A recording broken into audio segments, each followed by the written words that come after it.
Hello, hello, hello.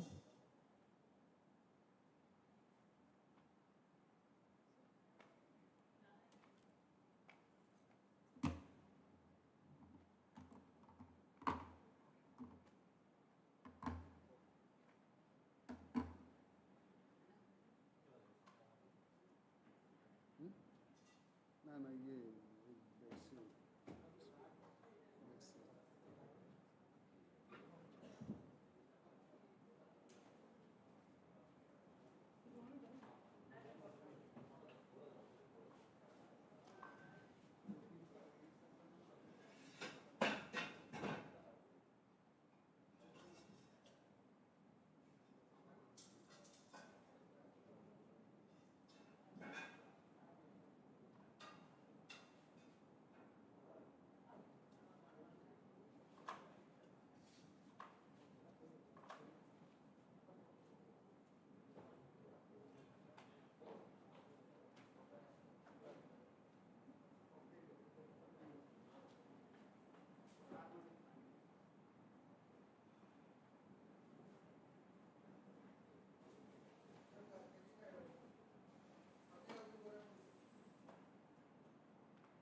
पके जाओ सेटा पके दे सेटा पके दो इधर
Good morning to day 2 of this national conference commemorating 125th birth anniversary of Dr. Harekrushna Mahtab.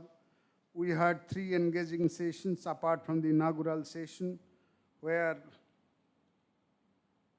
Union Minister Shri Gadkari spoke eloquently about having a vision for the next 25 years, and he pleaded also the university and the Vice Chancellor of Ravenshaw University to come up with a 25 years, a quarterly vision for a Vikasit Odisha and Vikasit India.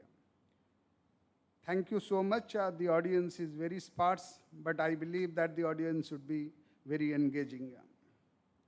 This 4th academic session is titled as Mahtab's History and History of Odisha.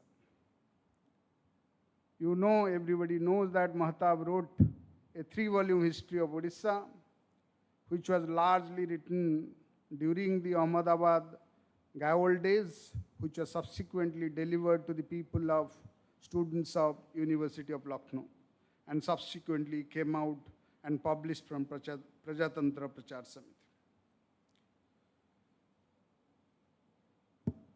I went through the book. One of the important aspects that he touched upon, which he also harped upon during his local presidential address during 1949 Indian History Congress, is that hitherto, till now, that is up to when he wrote in 1942 History of Odisha, that History of Odisha has been largely written from British Odisha perspective, largely covering the 3 coastal districts of Baleshwar, Puri and Cuttack. And he said that there is a structural unity in Odisha's history comprising many other localities which have been or which have not been given space within the existing historical writing, starting from Sterling's accounts on Odisha, 1881 Hunter's Odisha, R.D. Banerjee's 1912's History of Odisha. That History of Odisha has largely neglected the structural unity which a cultural region like Odisha possesses through the dynamic interplay of several constituting forces. In somewhere around the second half of 15th century, in the Jaya Vijaya inscriptions of Puri temple, Kapilendra Deva writes in the Jaya Vijaya inscriptions, which is there in the Jaya Vijaya Dwar of the Sanctum Sanctorium of Puri temple, where he says that the Samanta Rajas, the feudal chiefs whom he made as Rajas, is making Vidroha. And this Droha is actually a Droha against Lord. I'll teach them a lesson. Yesterday, Sampad Pattnaik talks about, or Madam also talked about, Soma Chand talked about the existence of a structural unity of the Odisha Rajya, not only as a political domain, but as a cultural and historical region. Starting from Mughals and then Marathas, as well as units of Gadajata states and Mughalbandi states, and subsequently British Odisha versus Gadajata area. But if you look at the process of the formations of region, we see a structural unity, and there are many strands to it. One of the major strands which Kulke has highlighted is the process of integration. Both language, culture, cult of Jagannath may be the emblematic of this process of integration, but this process of integration works at various levels to make Odisha as a distinct cultural region. Mahtab highlighted this aspect in his History of Odisha, and therefore for the first time he brings in various feudatory states for Samanta Rajas, or the Mandala Rajas as you call, starting from Bonai Mandala, Iravata Mandala, Yamagarta Mandala, and Khinjidi Mandala, Khijingi Mandala. These Mandala states later on transformed into Samanta Raja. There are some kind of political as well as ritual relations, sovereign relationship between these states. And Mahtab is one of the first historians to highlight this structural unity of Odisha's history, which was largely vivisected in the colonial as well as many Bengali writings. How did he imagine Odisha? This is the topic. Dr. Harekrushna Das would become, Shri Harekrushna Das would be coming very soon and join us. Desakala Patra tried to imagine Odisha of 18th century by Jagannath Das. Subsequently, Haraprasad Das wrote Odia Jatarya Jivanagatha, trying to imagine this nation and its people as well as its history. How did Mahtab imagine it? How did he constitute Odia as a nation, or how did he see Odia as a nation? How did he use the resources of the past? Because every historian uses the resources of the past for a purpose, and being, for example, being both politicians as well as a statesman, as well as a historian, he obviously used history writing as a material resources to constitute, to reify a cultural, distinct cultural and historical region. In order to discuss this nuanced issue of the region, its people and a community as an identity, as a collectivity, we have a distinguished panel today. I welcome all the audience speakers, and I'm extremely sorry for the poor attendance of students, but in American university or other universities, there are not more than 20 people. I expect that this should be a very engaging session. Without much ado, with this background, I now invite all the speakers, Professor Kharavla Mahanti, Professor Umakanta Mishra, Dr. Priyadarshikara, who is our head Department of History and also specializes in psychohistory. Haraprasad Das would be joining soon. And San Kashyap is a very distinguished research scholar and doing very well even though he is only in his 20s. He has been commissioned by Penguin to write a book on textbook. He has been the first recipient of Bikram Sampad Foundation of History Fellowship, getting a grant of almost 10 lakhs. So San Kashyap would be talking about his view. Please, all the speakers, please come on to dais. I welcome them. And I also welcome Shri Sahadev Sir, our former Chief Secretary, himself a repository of knowledge, a living encyclopedia, and because of his long experience and memory, also association with, his long association with bureaucracy, his politics of Odisha, development. We have a session coming up which would deal with how the early political dispensation dealt with the colonial bureaucracy and negotiated the agenda of development in the early years of independence. Sir would be obviously raising up key issues without much ado. Therefore, I again welcome Sir. Anil Dhir Sir is a public historian, a public intellectual, a distinguished historian. I welcome him, and I welcome all the participants and speakers to this session and the sessions to come. Please come to the dais of Professor Kharavla Mahanti, Professor Umakanta Mishra, Priyadarshikara, San Kashyap. Please come to the dais, and we'll be, Dr. Haraprasad Das would be joining.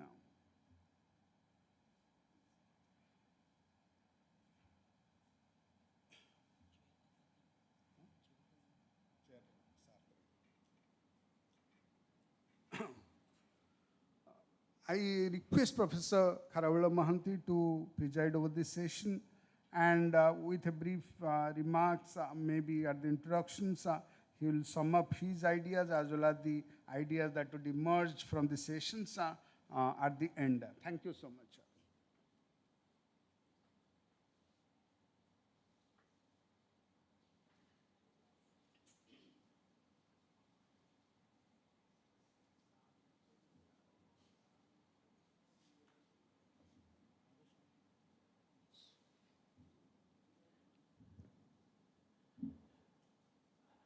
Good morning, ladies and gentlemen. It's a privilege to be in the company of such a distinguished gathering sitting there in front of me.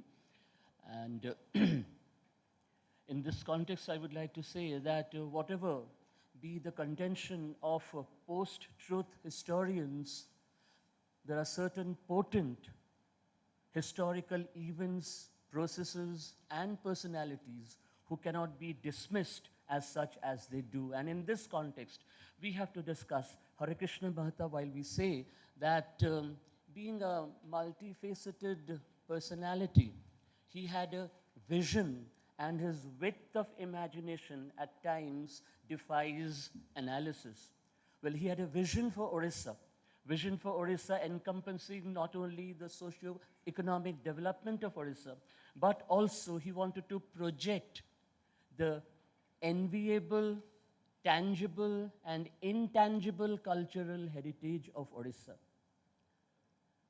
And in this sense, we find that he wanted to show Orissa to be, as has been pointed out, to be a distinct political entity, I welcome, sir,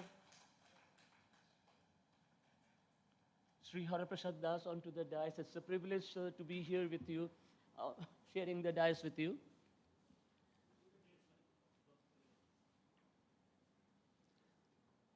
Shri Mahtab was a freedom fighter, a visionary, a political leader, a dreamer, and a literator,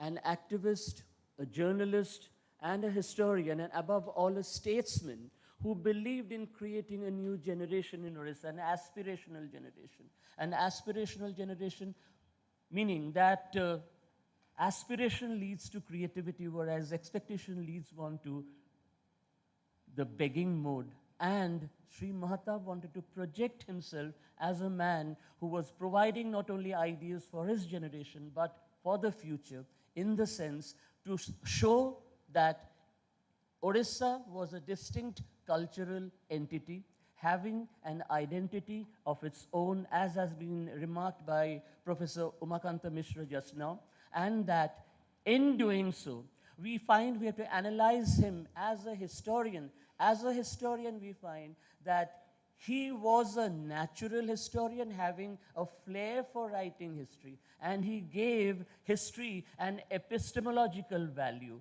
that history was not merely a subject, but that history was essentially a branch of knowledge which needs to be understood and appreciated further.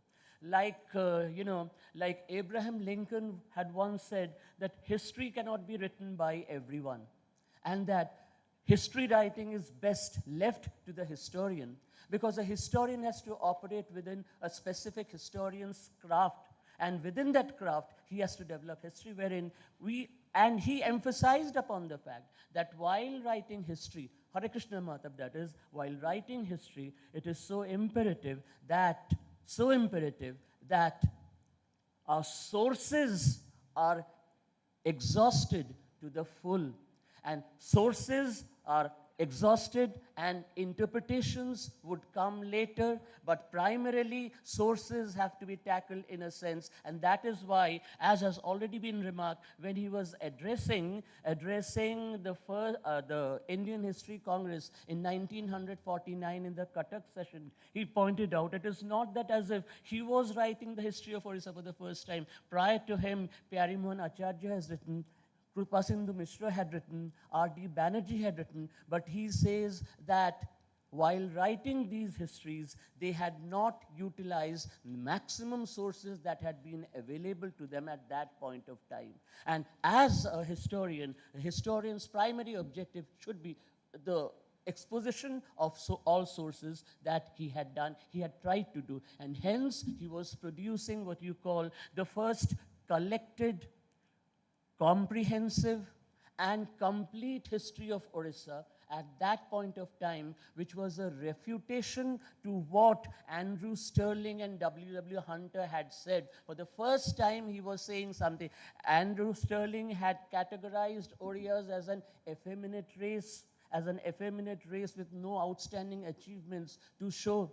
And W. Hunter had said that they had produced no exceptional literature, that they had produced no epic, that they had produced no philosophy, and that they had produced no legal system to be proud of, and therefore they had nothing to show, nothing to be proud of. And that is how they categorized, colonial historians categorized the writing of history that we talk about, Orissan history. This was the first challenge that was being taken up by Harekrushna Mahtab, as we said, to project before the colonial historians, being a nationalist historian, that Orissa had a separate, distinct identity of its own, being a repository of tangible and intangible cultural heritage, which needs to be appreciated, and try to emphasize upon the fact that in the background lay a language which was essentially classical in its character. Its temple architecture was classical in character. The dance form that Orissa has is classical in character, and that if at all Odissi music attains the status of a classical musical form, the entire idea, the entire, entire theme would be reaching a full circle when the dreams of Utkal Gaurav Madhusudan and Utkal Mani Gopabandhu and then finally Utkal Keshari Harekrushna Mahtab would be achieved. That is what he had said here actually. Now he says of himself, Harekrushna Mahtab says of himself that I am a collator more than a historian. Very humbly he says that I am a collator more than a historian, because I've tried to compile all the sources at my disposal and to present them in a manner that essentially, provides a comprehensive history of Orissa at that point of time. At that point of time, that is what he wants to point out. And herein, when we talk about his history writing, we again find that there are other qualities which we see in him in the highest manifestation. Because I personally believe that good history writing can never be possible without good literature. Unnata Sahitya bina Uchchakotira itihas lekha hi pare nahi. That is what I feel being a student of history. And these qualities as a journalist, as a literator, and a historian are in their highest manifestation when we see the writings of Harekrushna Mahtab.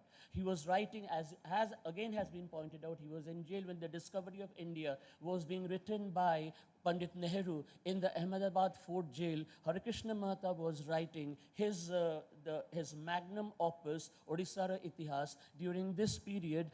But at that point of time when he was writing this, there are other issues, other writings that we see during his time incarceration, which normally would give us an idea to what extent he had been able to convey his thoughts and ideas to the different writings.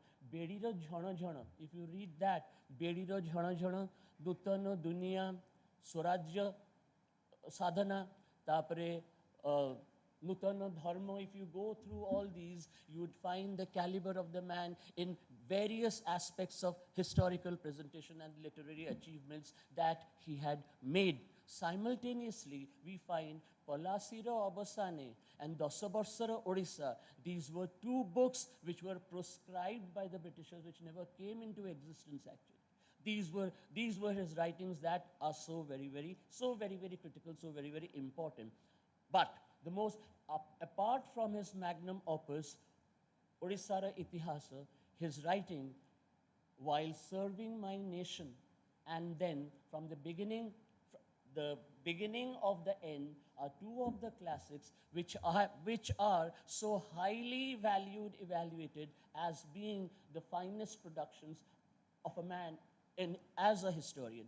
Now, when we analyze these actually, Sardar Patel, when he was writing the foreword for the beginning of the end, he says that he was not merely a patriot, a man for Orissa, but he was thinking in terms of India. And that while presenting this book, the documents that he has made, all the documents pertaining to the integration, all this movement entirely, have been so systematically chronicled and presented by Harekrushna Mahtab that it makes his readers realize to what extent the man has tried to give to his readers, to educate his readers, and therefore this book is one of so great significance, particular significance, as what he has been able to produce. And here he says, while narrating the integration of princely states in Odisha, he points out that I am lucky, I am happy that I have supported him in realizing his dreams and his ambitions, not only for himself but for the entire Odia people. And I am happier still that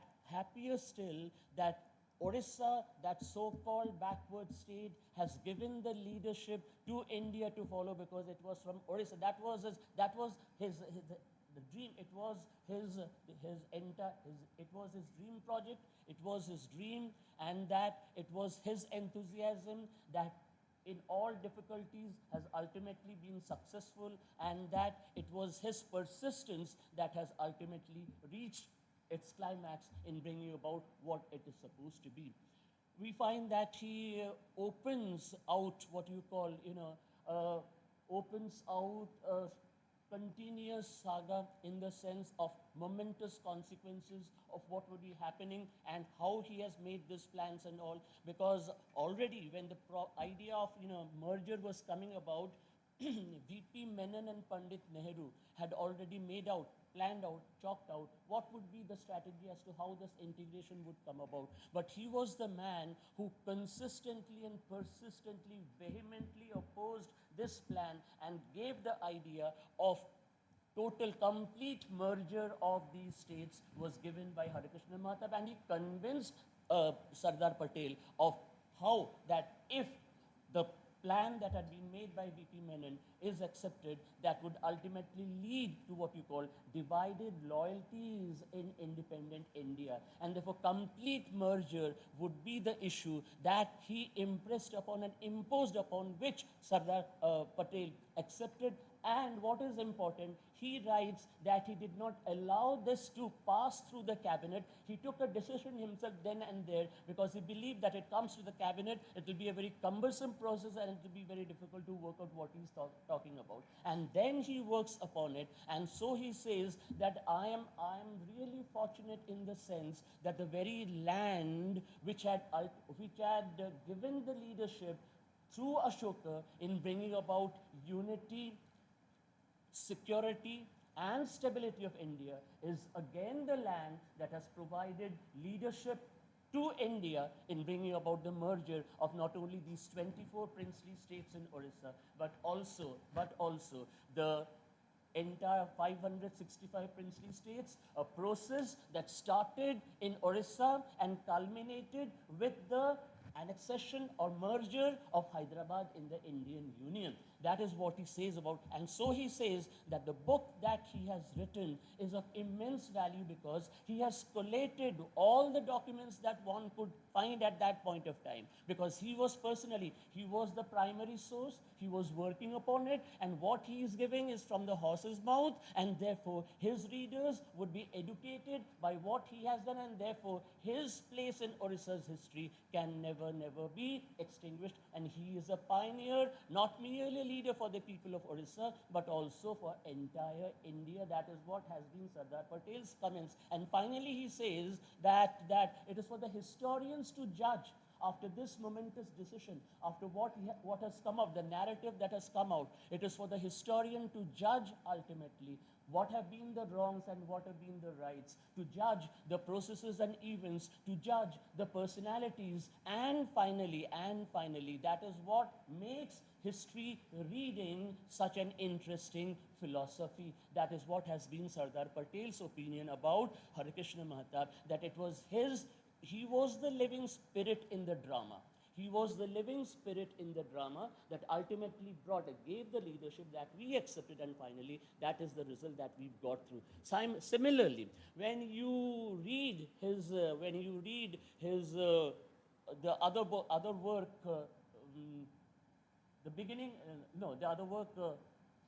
While Serving My Nation. While serving my nation, yes, he has himself said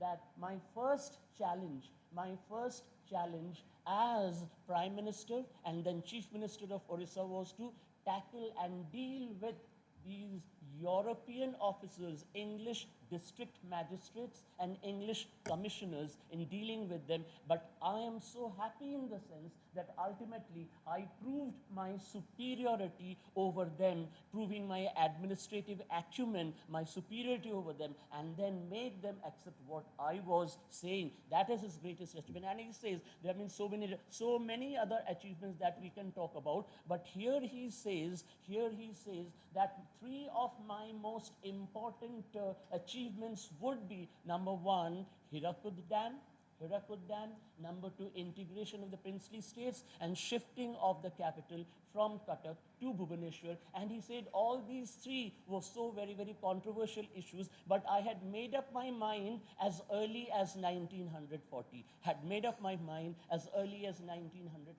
In case of Hirakud, he writes that when I was in jail, it came to me that there was a talk by the government of India to harness the water resources of the Damodar. And immediately it struck me that if Damodar is being talked about, what about Mahanadi? And therefore, I talked to Bappa Kakkad to inform Dr. B.R. Ambedkar, who was then the member of the Executive Council, to talk about the flood situation in Odisha and about Mahanadi. And that is how, after I became the Prime Minister of Odisha, this project was being worked out and Hirakud came into being. Then subsequently, he says about the transfer of capital. There was great turmoil, because there were very many people who talked about not shifting this capital. There was talk about Cuttack to be maintained as capital. Some were saying Anugul should become the capital, and then some were saying Rangelunda and Ganjam should be the capital. But finally, he prevailed, showing all historical documents and data as to why Bhubaneswar needs to be the capital of India, and that is how he ultimately prevailed. All these things have been discussed yesterday. Without going into those details, that is what he says about himself. About the transfer of the capital, because one thing that struck me here is that was perhaps one of the reasons, so would be, correcting me if I say this, because Anugul people had then raised this issue of making the capital at Anugul because it was centrally located. Afterwards, Anugul Government College, to placate the people of Anugul Government College came up first before the Dhenkanal Government College came up. Whatever, be that as it may. And then finally, so far as the integration of the princely states were concerned, it happened. Yes.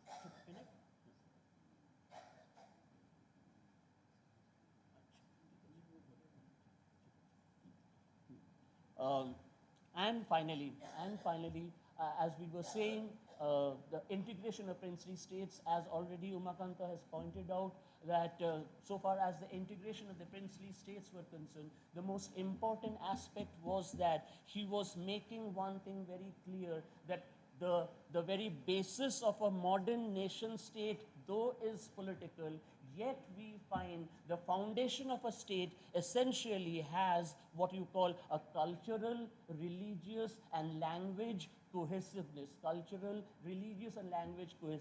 which existed throughout the Ganga Gajapati domains, geographical area, domains, and it was that was actually keeping the idea of identity and unity amongst the Odia people at a subterranean level, which finally would manifest when this language movement began, when Gopabandhu, Utkal Gaurav Gopabandhu would be launching or creating what you call Swatantra Odisha, and from Swatantra Odisha to a Bruhattar Odisha that came up in 1949.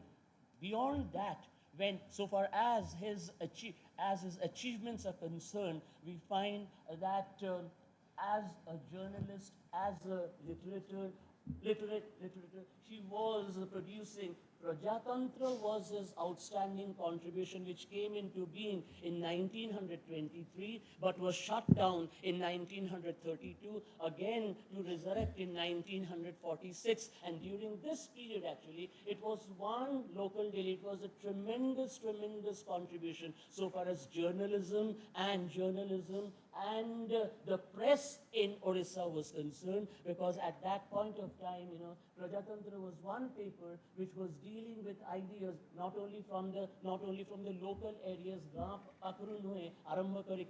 to the urban areas, to the state, to India, national and then international levels, because in one of the editions of 1928, in the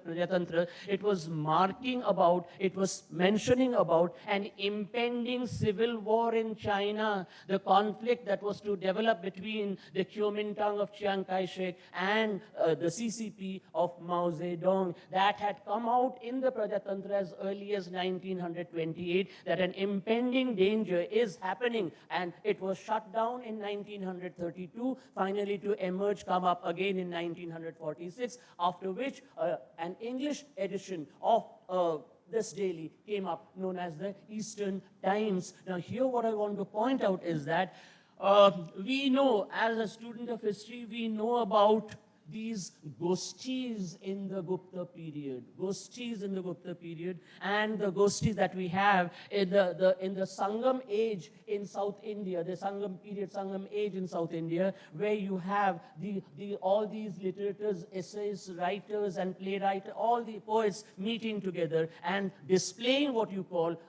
they have to offer to the people. Now here, it is important to find out that in Odisha, through the Bisubo Milan and production of Jhankar, it produced not only nationally reputed, but also internationally reputed writers, poets, journalists, and whatnot.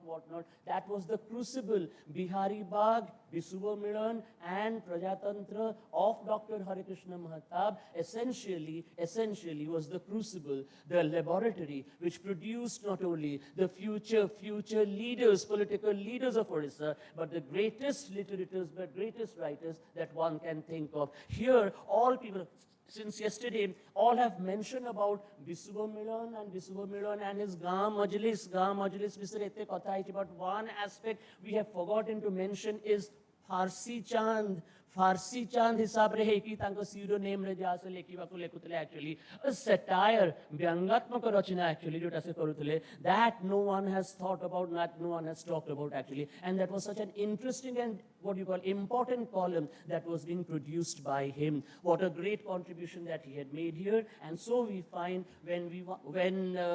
we find here, therefore, when we talk about Sardar Patel's foreword that he had written for one of his books, and then his own work, and then finally Sadhanara Pathe. Sadhanara Pathe is his life, his autobiography. Of course, magnum opus was History of Odisha, was his biography, where actually he mentions from his life, beginning from his life to 1946, all the activities chronicled to the minutest details. And as I say, Sardar Patel would be pointing out that whatever he has said, it makes him, he is a natural leader of the people, and that he is a patriot of the highest order, and that he was not only thinking for Odias, but he was also thinking about the nation, of creating an aspirational generation for the future. Now, with these words, ladies and gentlemen, I would invite this distinguished panel that we have here to deliver and give out their ideas on this basic thing of Harekrushna Mahtab being a historian, his analysis, and that we say that he had a powerful, what you call a remarkable sense of analysis, apart from exploiting what you call the sources at your disposal. Sources, so important, and analysis comes at a later stage, and then finally interpretations may differ, interpretations may vary, but in other words, history writing is a continuous process. There is nothing called infallible history, or what you call the last word in history, because as we find, he was himself, just to give in a few words actually, as he was himself saying that when I started writing history, I found that my predecessors had not gone through all the existing sources which I have tried to do, and therefore I repeat again, he said, I have collated I have collated all materials available to me. I am more a collator than a historian, which is a very modest account of himself and project, and then what he has made it. And one more thing I would like to point out here also, when I was studying his history, what is so important about him is that while we know about Kharavela, who is said to be of the Chedi dynasty. And we hear about the Chedis in the Sodasa Mahajanapadas, but here we find when he's talking about Kharavela, he has tried to go to the etymology of the name Kharavela, where he says, Khar in South India, Khar, the word Khar means black, and Vel means spear, meaning a black man with a spear coming and here and establishing himself. So the question here arises is for the future historians whether this Chedis that we hear about in the 6th century BC, the Sodasa Mahajanapadas, the Chedi, Kharavela the Chedi, was a continuation of that line in 1st century BC, or does he have a different origin, and he comes from a different place from South India, a black man with a spear. For the first time, he's making an etymological study of the word Kharavela, and then he has written that. So that needs to be pondered, and that needs to be assessed. One more thing I would like to point out. Dr. Mahtab has given a Buddhist origin to Jagannath, and when we talk of the Buddha, we find that the Buddha was born with 32 Mahapurusha Lakshanas, like the Ushnicha, the Urna, the elongated ears, the hair curling from left to right, Ajanulambita Bahu, and then what you call Joranguli Karam, and having these chakras on the palm and the hands. Now here the question is, if he's attributing, I don't know, it needs to be further worked upon, if what he was saying about the Ushnisha, what is the Ushnisha? Ushnisha is the bump of intelligence, the cranial protuberance, which is there in all what you call men of the supreme intelligence only possess that in Ushnisha. On the head of Jagannatha, actually, we find this bump of intelligence. Does it come from this? We on Jagannatha Munda Pare bump time dekhiba ko pao actually, which brings us the question that if what he says that the origin of the Jagannath cult is from Buddhism, then whether it is a replica or the idea of the Buddha is there by presenting, showing the Buddha with a Ushnisha and Jagannath with a Ushnisha, is there any connection between the two? Or the artisan who was making the image of Jagannath just as what he was doing had made it? I just want to understand and find out whether further research is needed about it, so that we could come to some conclusion whether there is a link between the two. Having said these words, I now open the discussion to this great panel that is sitting here, and then the first, I'll call Shan to deliver his lecture.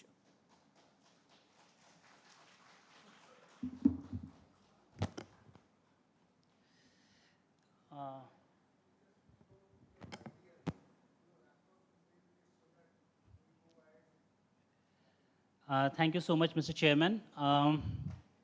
Since I'm the only non-Odia in this 25-26 speakers, I'll take an opportunity to do a non-Odia reading of Mehta, because we have heard so much about the Odia reading. Our teachers in JNU and BHU used to persistently tell us that you don't present to a conference if you don't have anything new to say. I mean, reiterating what has already been printed is a scholarly very nauseating. What I'm going to do is propose you two distinct things. First, the moment in Ahmednagar Fort in 1942 is so significant for modern history because of primarily two reasons. The 11 comrades of Jawaharlal Nehru get forgotten as contemporary history steps in 1947. Mehtab becomes primarily very important for a very simple reason, which might not stuck to people who are still looking him at as a provincial icon, is that apart from Kriplani, who dies in 1982, Mehtab is the only personality who lives till 1987 out of those 12 inmates of Ahmednagar Fort. And this is very bizarre to somebody who looks Mehtab from a nationalist viewpoint and not peculiarly provincial, is somebody who lives till late 1980s and witnesses all the turbulence of contemporary India, has not been forget sufficiently, even decently engaged in contemporary history and its historiography. So that's first point. And second, since I work on history textbook controversies, this is very clear to me that the experiments which somebody like Pandit Nehru or Abul Kalam Azad through his Gubare Khatir, or Patabi Sitaramaiya through his Feathers and Stones, and then Mehtab through his History of Odisha, Odisha Ra Itihas, the kind of experiments that were going on in Ahmednagar Fort did not get a long shelf life through the historical interventions in contemporary India. So for instance, Mehtab's experiment is very important and very consequential because it is a juxtaposition of the provincialism on nationalism.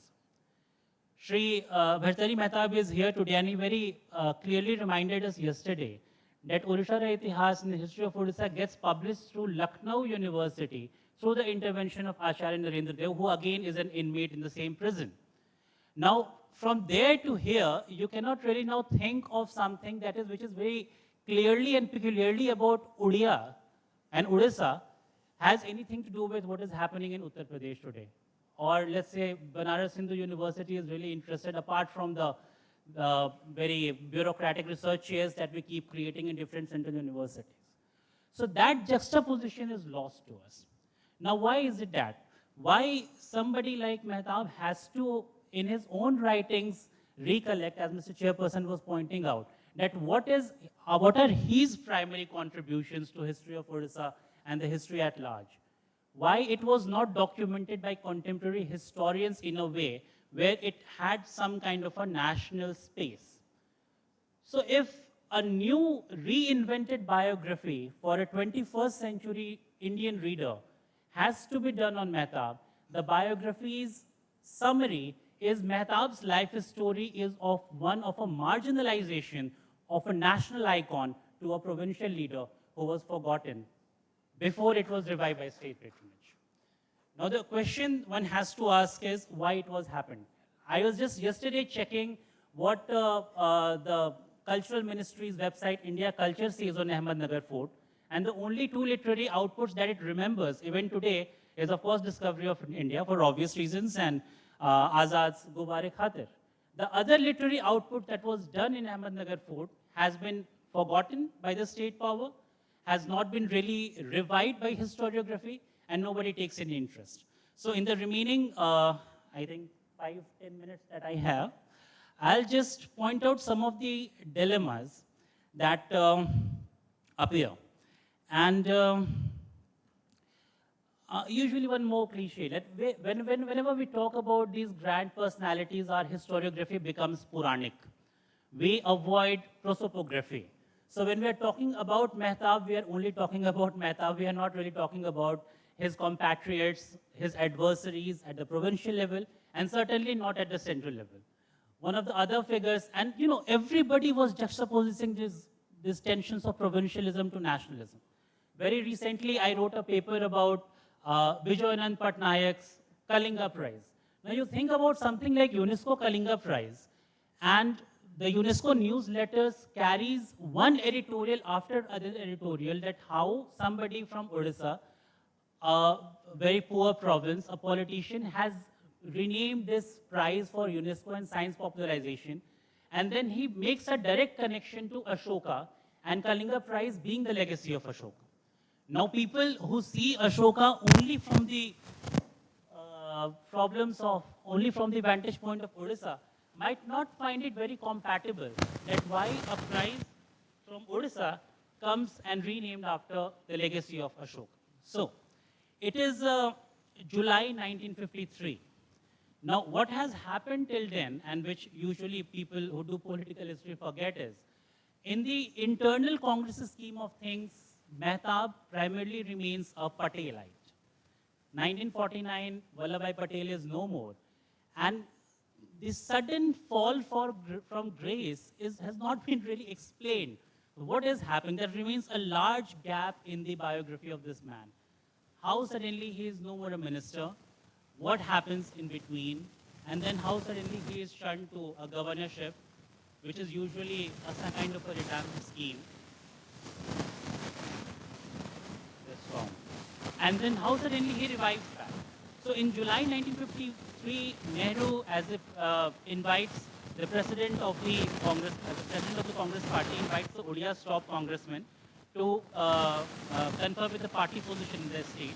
People include Navakrishna Chaudhary, the chief minister, Harekrushna Mahtab, secretary general of the Congress parliamentary party, Banamali Pattnaik, president of the Odisha Pradesh Congress committee, Mr. Vishwanath Das, ex-president of the state, and Mr. Nityananda Kanungo, MP.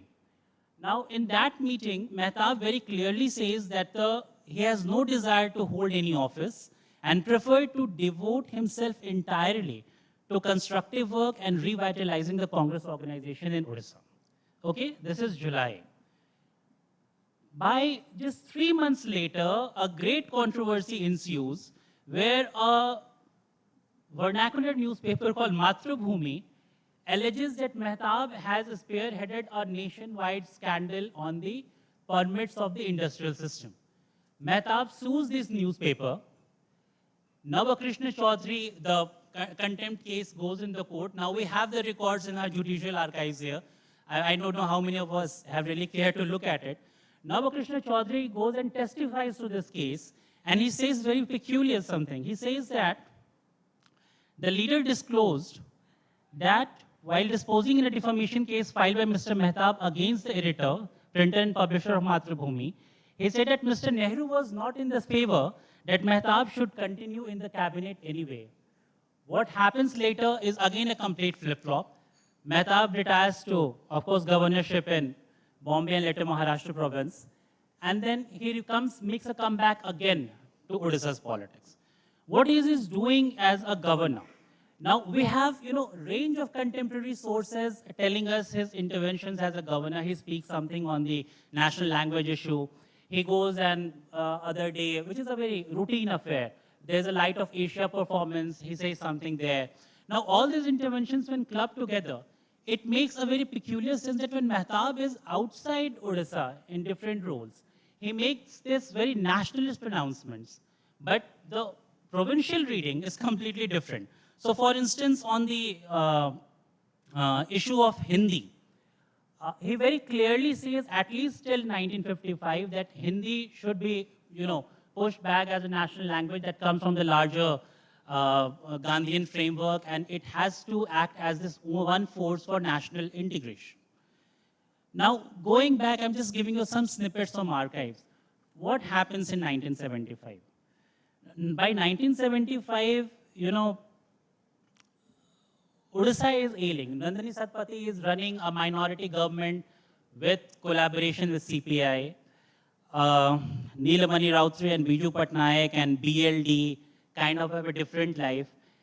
The protest which is going on in North India, particularly the JP's wave, somehow doesn't get that kind of impact in Odisha, even though Mahtab is leading it. And then suddenly, after 77, Neelamani Rautri is the chief minister, and Mahtab again, his legacy vanishes in kind of thin air. So what I'm proposing in the conclusion is something very specific, that if we go back, and we have to keep going back to the Ahmednagar moment, because it is a moment where what kind of nation state would be made, what kind of tensions would it incorporate, were always in a dialogue and a conversation. And why did we end up with one kind of India and not another is something which has to be problematized by contemporary historians. With Mahtab, we have an advantage that somebody lives till late 1980s, and we have to keep, following his life, even though that life might not seem very important politically to a historian. So I think at the 125th anniversary, what one needs is to go back and take a fresh look at the archives, something that has been printed and produced. There is no need to keep reiterating it. You can read those books. If you don't want to read those books, nobody can help you. Recently, I was in the Teen Murti library and you had a junk of private papers waiting to be rewritten. Again and again, starting from 1946, the fortnightly letters of Nehru has started.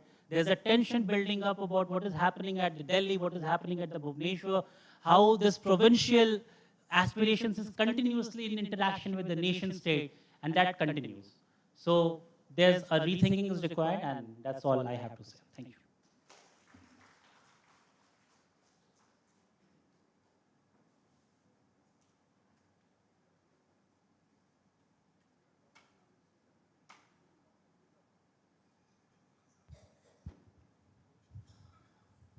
Hello.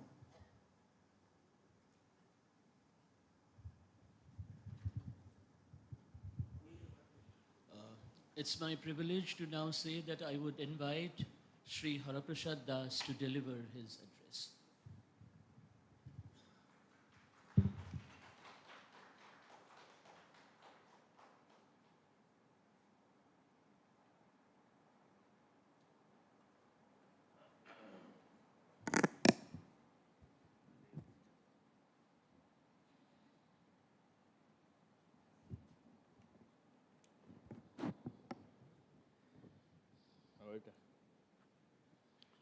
Mr. Chairman, distinguished co-panelists and distinguished guests in the auditorium, which includes one of the finest parliamentarians of India, Dr. Harekrushna Mahtab, and bureaucrats and administrators and thinkers, and you have people of all sort of callings present here.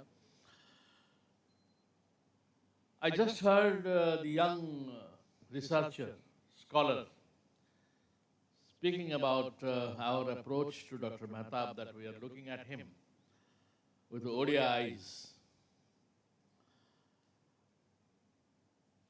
Yes, we are doing that. First of all, we have to know our Mahtab. Thereafter, we give him to India. The basic source from which we understand Mahtab is the language in which he performed his political and administrative duties in the state, and the way he thought, and the way he presented himself. In fact, that is exactly where remains the clue to the marginalization of Mahtab. The central thesis with which I am standing before you today is Mahtab is a builder of modern India, and this has been forgotten by most.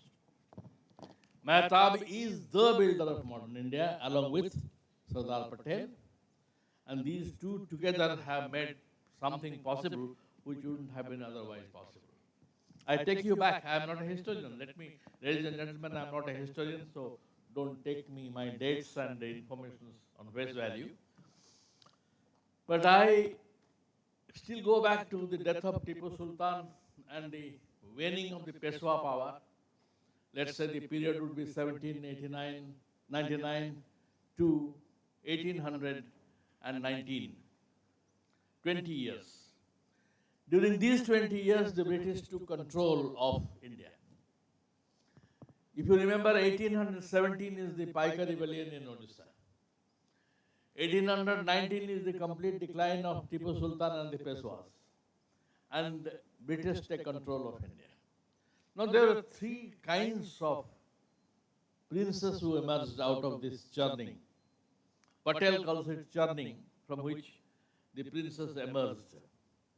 Now who are those princes? The first line of princes are the princes who thought, Jovane Bhavuthile, Semane Houchanti, Mahabharatiya Bansaja, Arthat Tanga Purvajamane, so Mahabharata Raja Thile. Virat Bansa, and Tar Daridra Bansadhara, ye gote category. One category was those who claimed this kind of pompous genealogy. The second category was the category which was the creation of the Mughals. And the third category, this is where the critical importance of Mahtab comes in. The third category is the category created by the British. Now the Jamindars Jagirdars, sanand holders, and all kinds of people in the society, including rich peasants also, were given sanands and became kings in Odisha. Nobody knew this better than Dr. Harekrushna Mahtab, because he is a man who understood the language of the people, communicated to them in that language, and tried to understand how exactly this can be taken care of.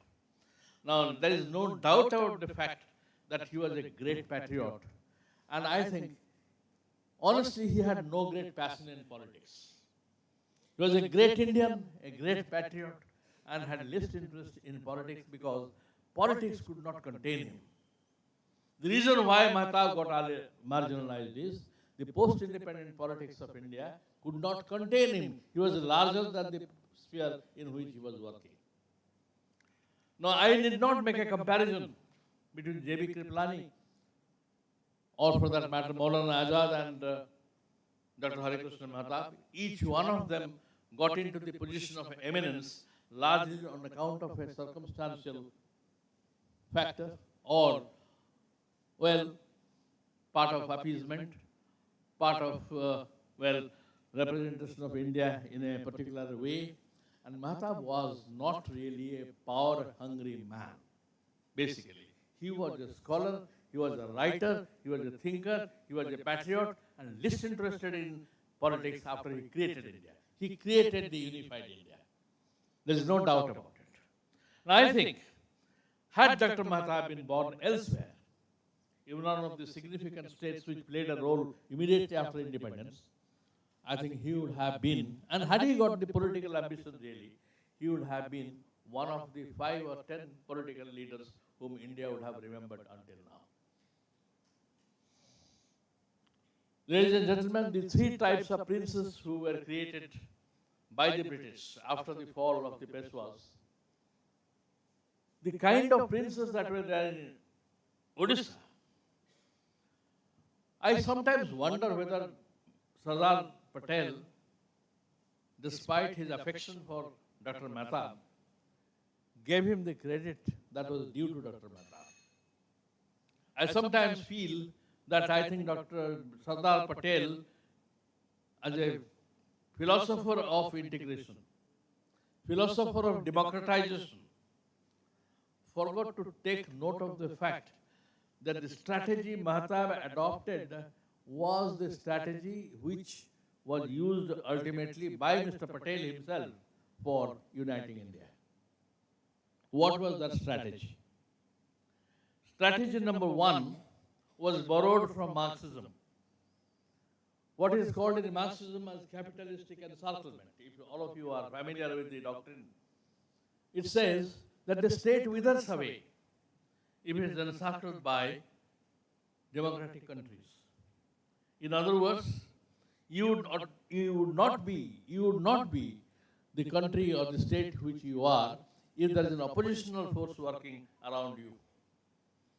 So democratization of Odisha, or for that matter, any terrain or any state or any area of India would entail an impact on the area which is non-democratic, which is autocratic, which is actually loaded with political, or should I say, the imperial leftovers.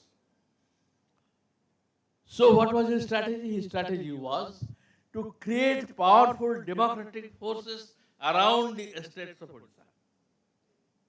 You take Angul, you take Talcher, you take any place, you take Talcher was the demonstration of that.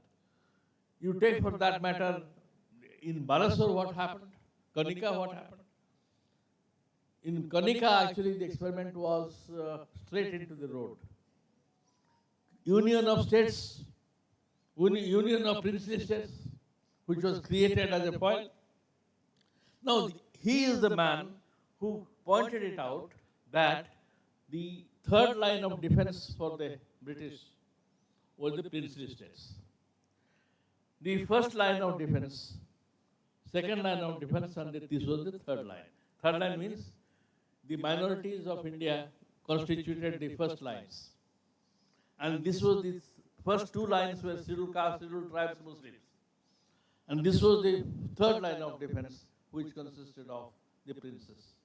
If the princes continue to be in their position, do not allow themselves to be sort of sidetracked from their whatever they are doing, I think they will hold on to their power, and it will be possible to contain the nationalistic forces which are surrounding them. So Mahtab's role as a patriot, and Patel admits in the introduction to his book, Beginning of the End, that Mahtab started this 10 years ago. 10 years before it came into the national platform, but Mahtab had already created the ground for it. Now, what was the kind of a thing which Mahtab noted? One thing he noted is that we would not allow an estate to remain unsurrounded by democratic forces. There will be popular pressure from outside to squeeze the estate.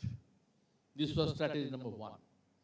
Second, the British were playing upon a strange kind of a doctrine of sovereignty against paramountcy.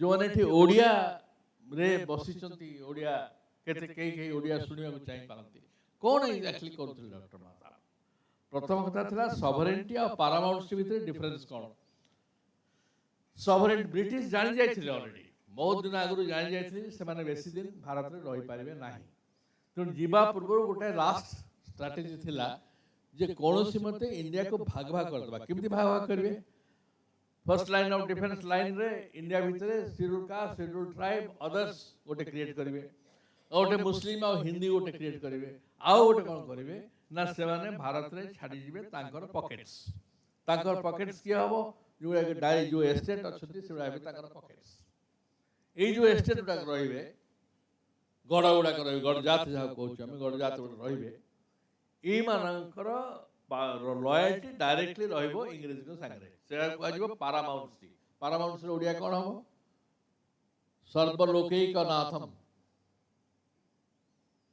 सर्वलोकैक नाथम रहले England रे अब sovereign किए सार्वभौम रहले एठी सो सार्वभौम सर्वलोकैक नाथ जोड़ा है concept the Paramount and the sovereign this was actually understood by Dr. Mahtab very, very clearly. And he has virtually ridiculed the British for the kind of an approach they took in his book, The Beginning of the End. As a matter of fact, I don't know. This Beginning of the End is a book which should be published by the Harekrushna Mahtab Foundation or whatever agency we have at our disposal straight away. This is only a book of 35 pages, essays, with 250 pages of annexures. 250 पृष्ठार बोधवे annexures और 35 पृष्ठार essay. ये बहिटा मिलू नहीं. This was published in 72, I think, by Kotak Students Store. Thereafter, it is not available. And I think it was the Patel wrote the preface in sometime in November or August 1949. 1949 रे सरदार पटेल तार forward लिखिले बही किए छापिले जना नाही 1972 मसरे Cuttack student store तक छापिले जो बहीटा मो पाई as far as I am concerned as a non historian I consider this to be most outstanding book written on any people's movement in India anywhere in India. There is no book parallel to this book written during the pre-freedom struggles maturing. It's a process which has been captured here. Now here, in this particular thing, he writes about the kinds of strategies that he adopted to isolate the states. You have to read between the lines to find it. And historians should do well to read between the lines in this particular book. Now, strategy number one was encirclement, as I call you, encirclement of domestic forces. Second, direct action in a very, very, and it was, Kanika was the proof of that. Kanika re jo ଲୋକମାନ କୁ ପ୍ରଥମେ aggressive ମୋଡରେ ପକେଇଲେ aggressive ଲୋକମାନେ ନିଆଁ ଜଳେଇଲେ ସେଠି ବିଦ୍ରୋହ କଲେ ସେ କ'ଣ ଭାବୁଛନ୍ତି ଆପଣ ଯେ ସେଟାକୁ ତାଙ୍କୁ କୁହାଗଲା ରାଜା କନିକା ରାଜା ପ୍ରକୃତିରେ କରେଇଥିଲେ ଏଟାକୁ ପ୍ରକୃତିରେ କନିକା ରାଜା କରେଇ ନଥିଲେ my understanding is that all the major demonstrations during that period to show that people are unhappy, people are having discontent, was done by Dr. Mahtab in a planned way. It's a militant strategy adopted by Dr. Mahtab, which was done very quietly. The patriot Mahtab was all for the country, and Patel says he is a greater Indian than an Odia. He is a heart of an Odia, but he is more of an Indian. If you remember, the politics of Odisha has veered around these two principles, whether you want Odisha for Odias or you want Odisha for India. Madhusudan Das was for creation of an Odia state on the basis of the identity of a people.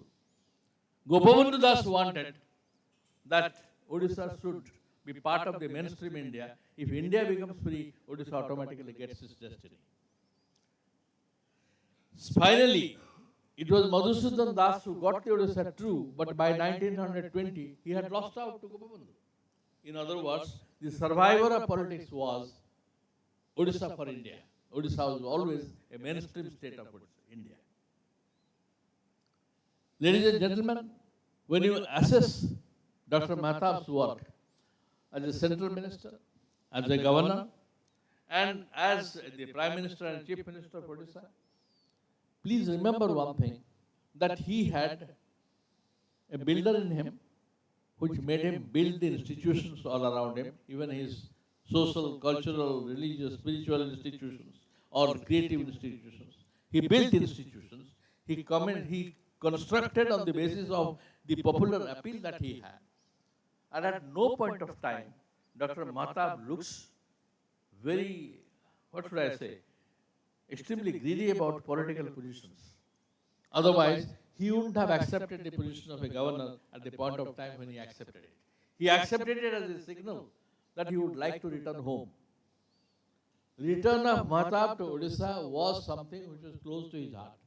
He wanted to come back to Odisha and carry on with his love for the people and the state in general.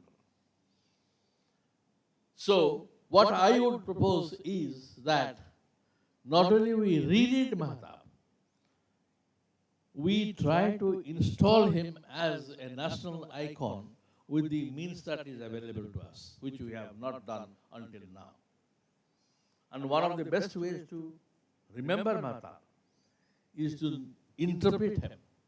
And as the young scholar told us here, that we are looking from a perspective, Odia perspective, yes we are, because we haven't yet understood Dr. Mahtab.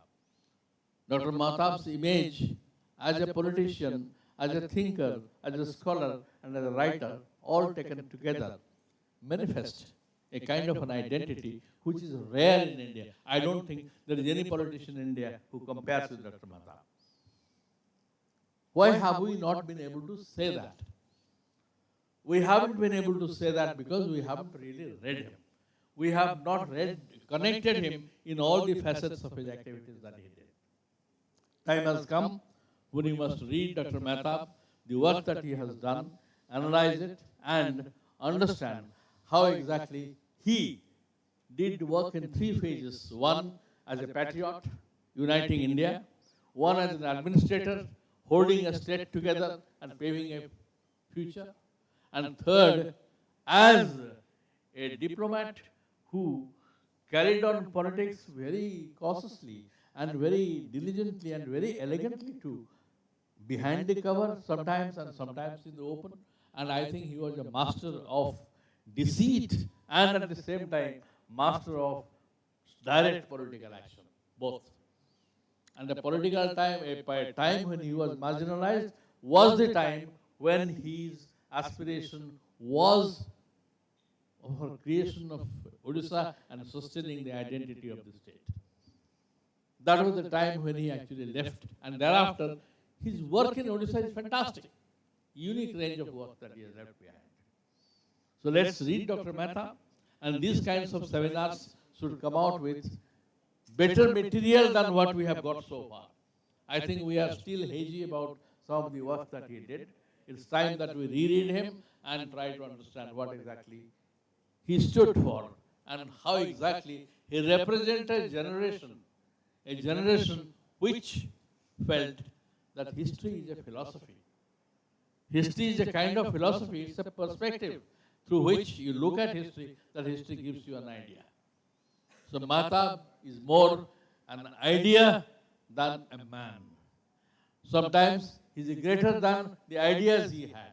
As a matter of fact, his life is so full of events, activities and ideals that it sometimes becomes difficult to detach the local from the national perspective he represented.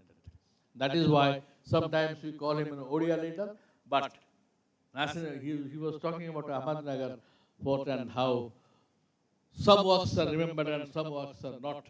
As a matter of fact, that is a politics of independence movement. You would see not only Dr. Mahtab, there is a whole lot of people after Dr. Mahtab who have been marginalized as a result of the post-independent politics of India. So let's not have any grouse or grievance about that, but what is more important is to present Mahtab to the present generation to know that such a great man was born on this land, and what he did has to be continuously remembered to remember what political leadership is like. Ladies and gentlemen, thank you for the opportunity you have given me.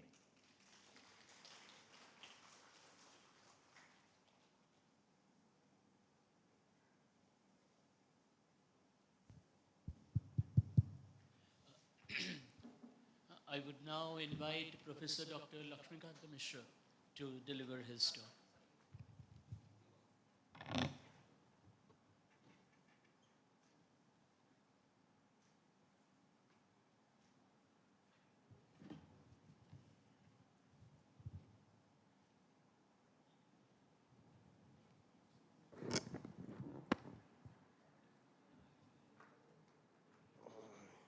Respected chair, respected dignitaries on the dais and of the dais, my friends and colleagues, and also my students, scholars as well. And I would like to engage myself on a discussion on making an identity of Orissa, reflections in the historical writings of Mahtab and his theoretical perceptions. The methodologies what had been adopted by Mahtab in course of his innumerable writings. Not only that, it's a commonplace knowledge that he has authored these volumes on the history of Orissa. But the most amazing fact about it is that, and writing history based on evidences, supplemented by evidences, providing so many annexures, so many appendices, how was it possible? And how did he organize so many facts, so many sources at such a so the small space of time? That was a very big thing to be pondered into.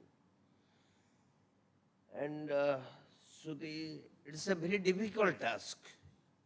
And again, in the preface to that book, R.K. Mukherjee had written that he had delivered a set of 3 lectures which spanned over for 2 days in Lucknow University. That was again perplexing. How was it possible to present before an audience the whole history of Orissa and within 2 days? And maybe that, it may be possible by providing a summary of it. So that's a different part altogether. The other thing is that he had he had virtually edited 5 volumes on the history of freedom struggle in Orissa, which were published not by the Odisha State Archives, And as has been stated in the theme note, it was published by Government of Odisha. And this compendium is probably one of the best compendiums, and which had provided source materials to the research scholars as well as the professionals engaged in writing history. And then he was also the brain behind the idea of compiling the history of Odisha, which was planned since 1944 by Utkal University, but it couldn't be fructified until he took up the issue in 1959, and several committees were formed under the chairmanship of Harekrushna Mahtab and many others. And finally he took the lead, and he virtually asked the contemporary historians to take up the matter and to complete the task out of 9 volumes which had been planned originally. Only 2 volumes were published, volume number 1 and volume number 6. And I don't understand such beautiful volumes, how the Utkal University, neither the Utkal University nor the Government of Odisha, the volume by Navin Kumar Sahu as well as Prabhat Mukherjee, these are beautiful compendiums on ancient history of Odisha as well as the modern history of Odisha or history of 19th century, and how neither University, Utkal University nor this Government of Odisha is taking up the responsibility of republishing the volumes. So these are wonderful volumes. And then there is another book, and that is the History of Odisha Police, which was written by the only book of its kind, published sometime around 1967 or 68, and I forgot the date of publication. And still then, that is the only book of its kind on history of Odisha police. And the brain behind the publication of this volume was the Harekrushna Mahtab. And he had numerous writings. He had provided the forward to the Utkal University History of Odisha, the volume number 1, and in which he had discussed about how he had come to know about the historical research methodology, and how was he influenced by the ideological moorings of the time. And let me just, and in several other writings, and of course he had delivered one lecture in Utkal University, that is Nilakanta Das Memorial Lecture, in which he had also discussed about the same. And from numerous of his writings, we may filter out his ideas on the perceptions of history, about the historical research methodologies, and which he had followed in the course of his writing down the history of Odisha, as well as in writing several other works focused on history. And so the one thing he has pointed out, that any modern historical writing depends on a valid historicism, which refers to the operation of a law governing the sequence of stages of evolution and changes in the human society, and that if the law is correctly understood, the inevitable future can be correctly predicted. That is what is stated. And in any case,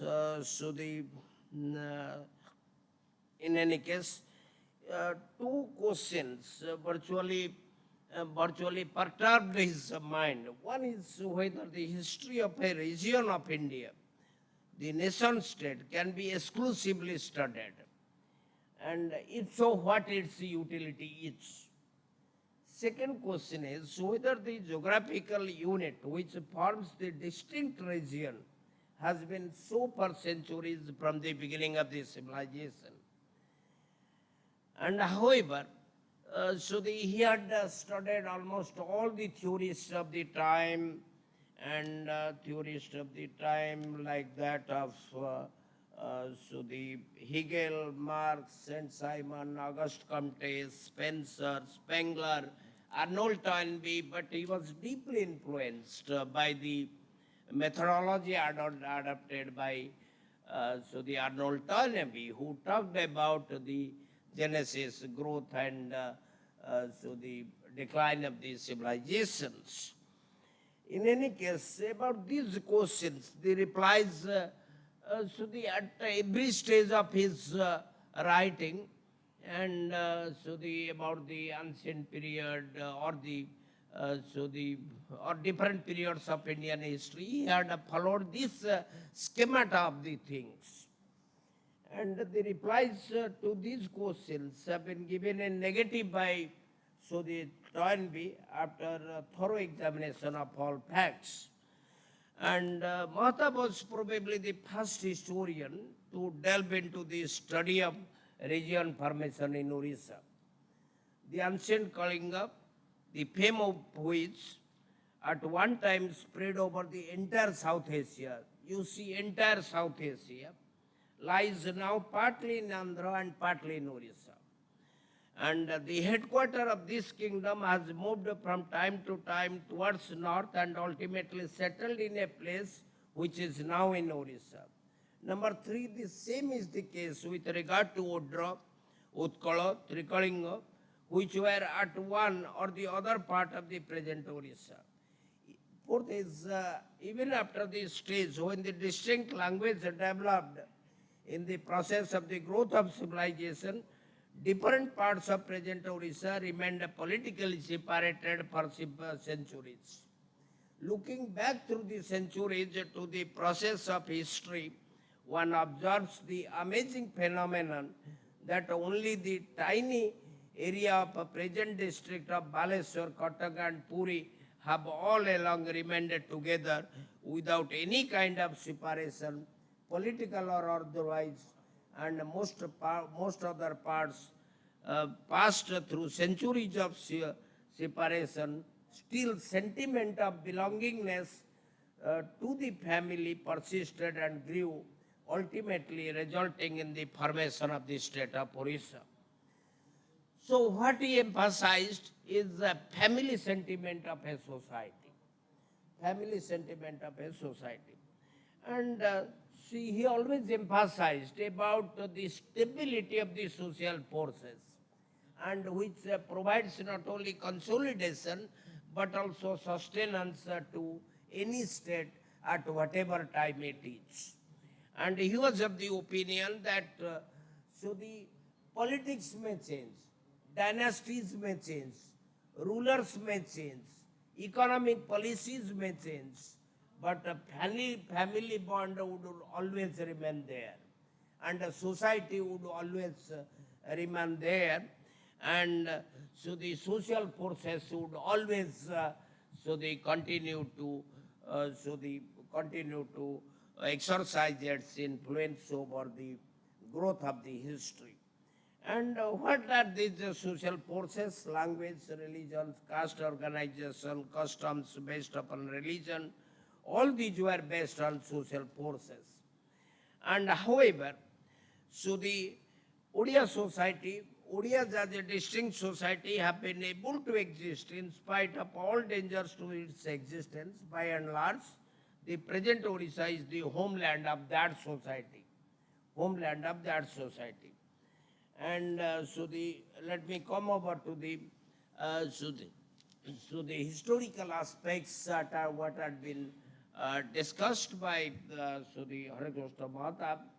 And the recorded history of Odisha begins practically from Ashoka, who renounced war as a state policy on the battlefield near about the present Bhubaneswar after he had won the battle. The history of these about 2000 years, 2300 years from 3rd century BC to 20th century can be analyzed for the purpose of studying the growth, decline, and arrest of the growth of the Oryas. This is how he is invoking the methodology of the Arnold J. Toynbee.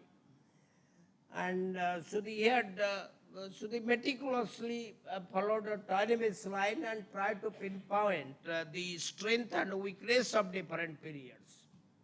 And the Aryan civilization, and there had been frequent references in the Puranic literature and also in the traditional literature that this land is a land of the natures, and where the Brahmanas should not set their foot and should not go over to this land. And about this, the pre-Aryan civilization of Orissa was perhaps at a higher level in this region. The Aryans could not make much headway as they had their own limits of expansion. Undoubtedly, the Aryans had a superior civilization, but it had to become a junior partner in the intermingling process, because as Toynbee has pointed out, when a frontier between a more highly and less highly civilized society ceases to advance, the balance doesn't settle down to a stable equilibrium, but inclines with the passage of time in the more backward society's favor. And this is why at one time that Aryans were forbidden in this region by their lawmakers.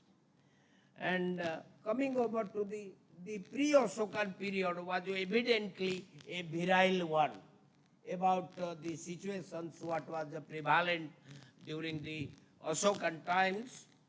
And the pre-Ashokan period was evidently a virile one, and the society was apparently moving forward enthusiastically on the path of growth. Otherwise, stubborn resistance could not have been offered to the invading Mauryas. And the rest of the things, whatever has had happened, however, so just I'm coming over to an end. So actually, according to Harekrushna Mahtab, the period between the 4th to 10th century AD, it is the period of the growth of the Orissa civilization.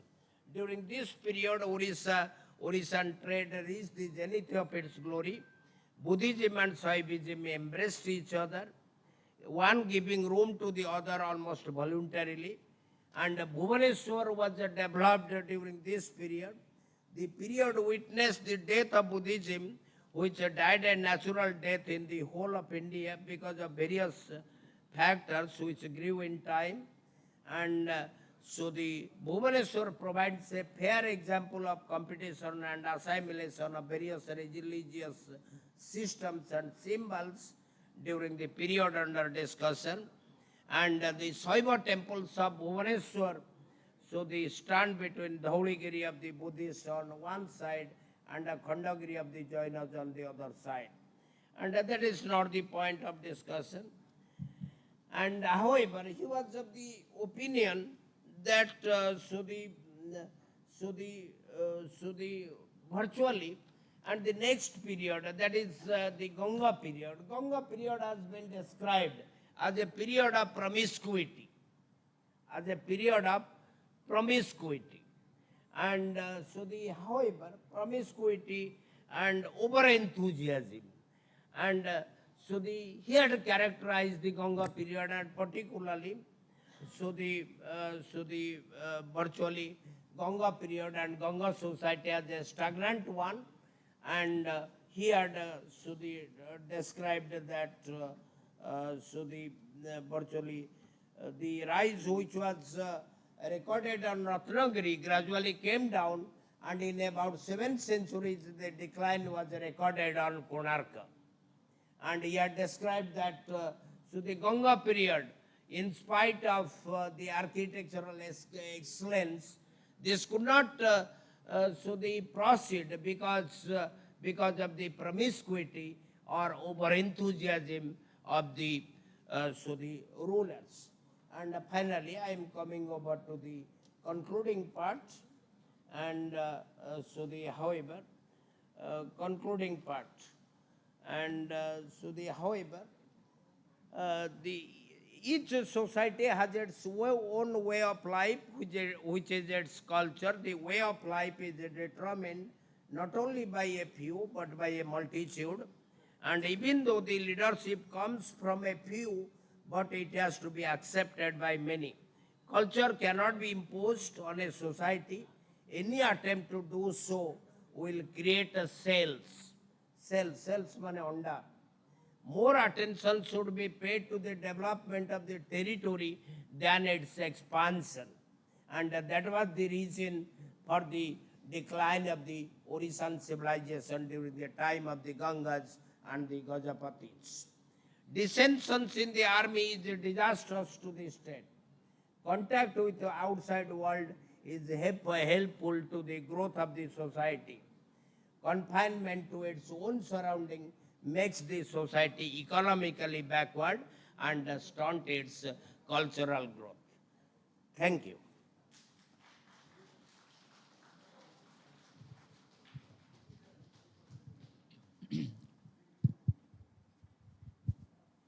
I would now invite Professor Priyadarshikar to deliver his lecture, and he brings...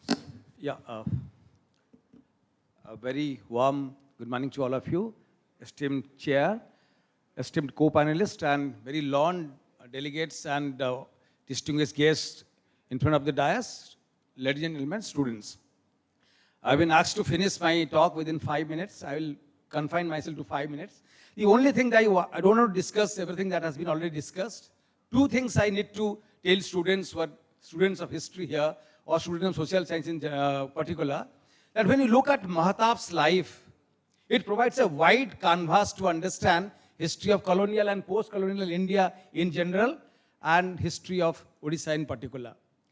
And when I look at the kind of huge literature, the corpus of writing he's written all genres of literature.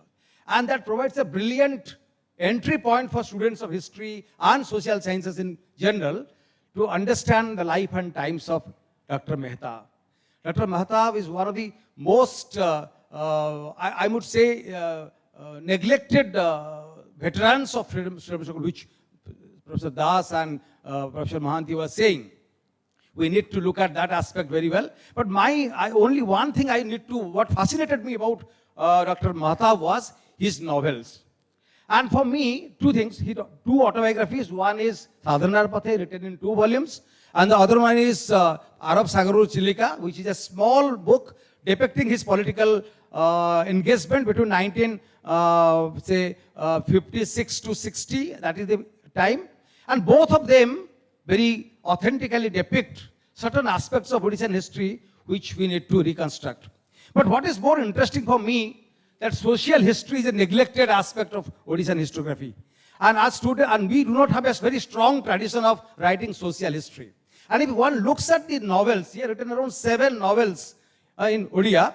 There are Ajaba Dunia in 1930, Nutana Dharma in 1935, Pratibha in 1946, Tautar in 1946, Abhyapar in 1946, Trutiya Parva in 1977, 1975 in 1979. If you look at all these novels, one thing becomes very clear. We look at his fictional writings and non-fictional writings. In his autobiography or in his editorials, you find a Mahtab who is conscious of his role as an editor, as a leader, as a reformer. But if you look at his non-fiction writings, his novels, his poetry, you find a different Mahtab. And that is what is fascinating to me. As students of colonial and post-colonial history, if you look at most of his novel, what happens, the difference between an editor and a novelist is, a historian and a novelist is, a novelist has the prerogative of going beyond the norms of society through his imagination. And if you look at all his novels, there is one thing, there is Gandhi and Gandhi and Gandhi. I found he is so profoundly influenced by Gandhi, whether it is his struggle against patriarchy, whether it is struggle against feudalism, whether it is struggle against colonialism, imperialism, capitalism, his voice is very clear. So how students of history should decode Mahtab on the basis of understanding his novels. And the rich variety, the kind of language he uses, both Gandhi and Mahtab wrote profusely. I'm wondering how come in such a busy life he produced so huge volume and corpus of literature. That is outstanding. And as a literator, as a reformer, as a journalist, as a historian, as a freedom fighter, as a statesman, as a administrator, you find fascinating aspects of his life through his literature. And in his novels, basically, I was trying to just say that provides a huge canvas to understand social history of colonial and post-colonial Odisha. I think I will not waste time. If time permits, you can have a small, the next panel is waiting. But as students of history, I would only say that we need to reinvent a new biography of Mahtabji on the basis of discussion that went on. Let this seminar be an entry point to understand him more profoundly, by writing more about him, by understanding, having more discussions on his legacy and his great contribution to Odishan history and the building of a new Odisha in particular. Thank you so much. Ladies and gentlemen, since there's a constraint of time, we are not making any concluding remarks. We would now like to have the next panel to come up and start the proceedings.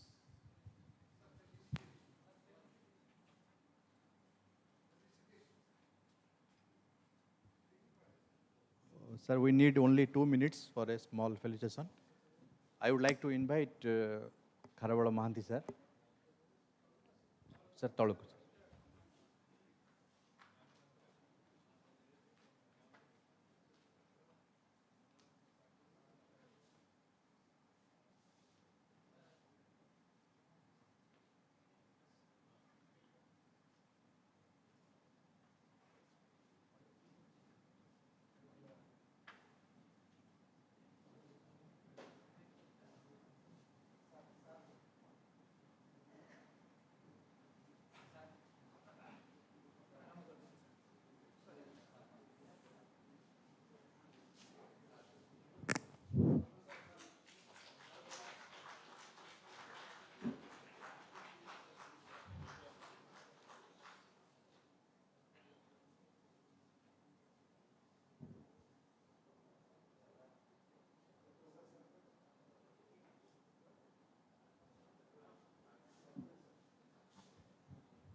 Namaskar.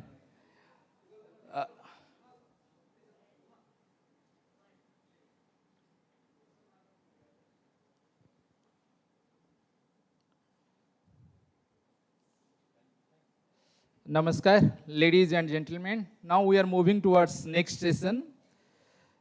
This is going to be a very unique session in its nature, as we have with us very erudite speakers. And in this session, the focus is on political democracy in the immediate aftermath of independence negotiated the agenda of development. For this, we have with us, as chair of this session, Shri Sahadev Sahu sir, IAS, former Chief Secretary, Government of Odisha. We are requesting Sahadev sir to come over the dais. And we have with us Dr. Sudhanshu Sadangi, DG, Fire, Emergency Service, Home Guard and Civil Defense, Government of Odisha. We have with us Dr. Ravinarayan Senapati sir, IS, former Development Commissioner. We have with us Adhyapak Vishwaranjan, noted writer. We are requesting, sir, please take your seat. As you all know, Dr. Mahtab was a polymathic, a meliorist who believes the world can be a better place with human efforts. A great freedom fighter, politician, administrator, historian, social reformer, and what not. His contribution in the developmental agenda and negotiations with the colonial democracy were multifaceted, starting from merger of princely states, promoting education, women's empowerment, and cultural preservation, to economic development and industrialization, irrigation projects were exceptionally brilliant. To achieve this, Dr. Mahtab's negotiation strategies were remarkably exceptional, particularly building relationship with national leaders, secure support for development, effective communication, strategic planning related to economy and polity. To throw more light on his negotiation strategy, his vision, and Dr. Mahtab's political and economic strategy during the colonial democracy and its lasting impact and inspiration in today's, we have with us very erudite speakers. As you all know, this session will be chaired by Srijukta Sahadev Sahu sir, Dr. Sudhanshu Sadangi sir with us, Dr. Ravinarayan sir, and Adhyapak Vishwaranjan. Now I hand over this dais to Sahadev sir to take this session forward. Thank you, sir.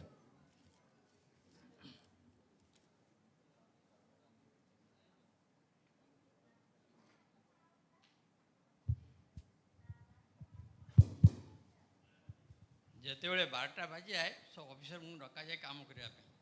ସେତେବେଳେ ଜରୁରୀ ପରିସ୍ଥିତି ଆସେ ନା, ଠିକ୍ 12ଟା ବାଜି ଆମକୁ ସବୁ ଡକା ହେଇଛି। ଆପଣ ଦେଖୁଥିବେ। ଆଉ ଗୋଟେ କଥା କହିବି, ଯେମିତି ପିଲା ଚୋରି ହେଇଗଲା ପରେ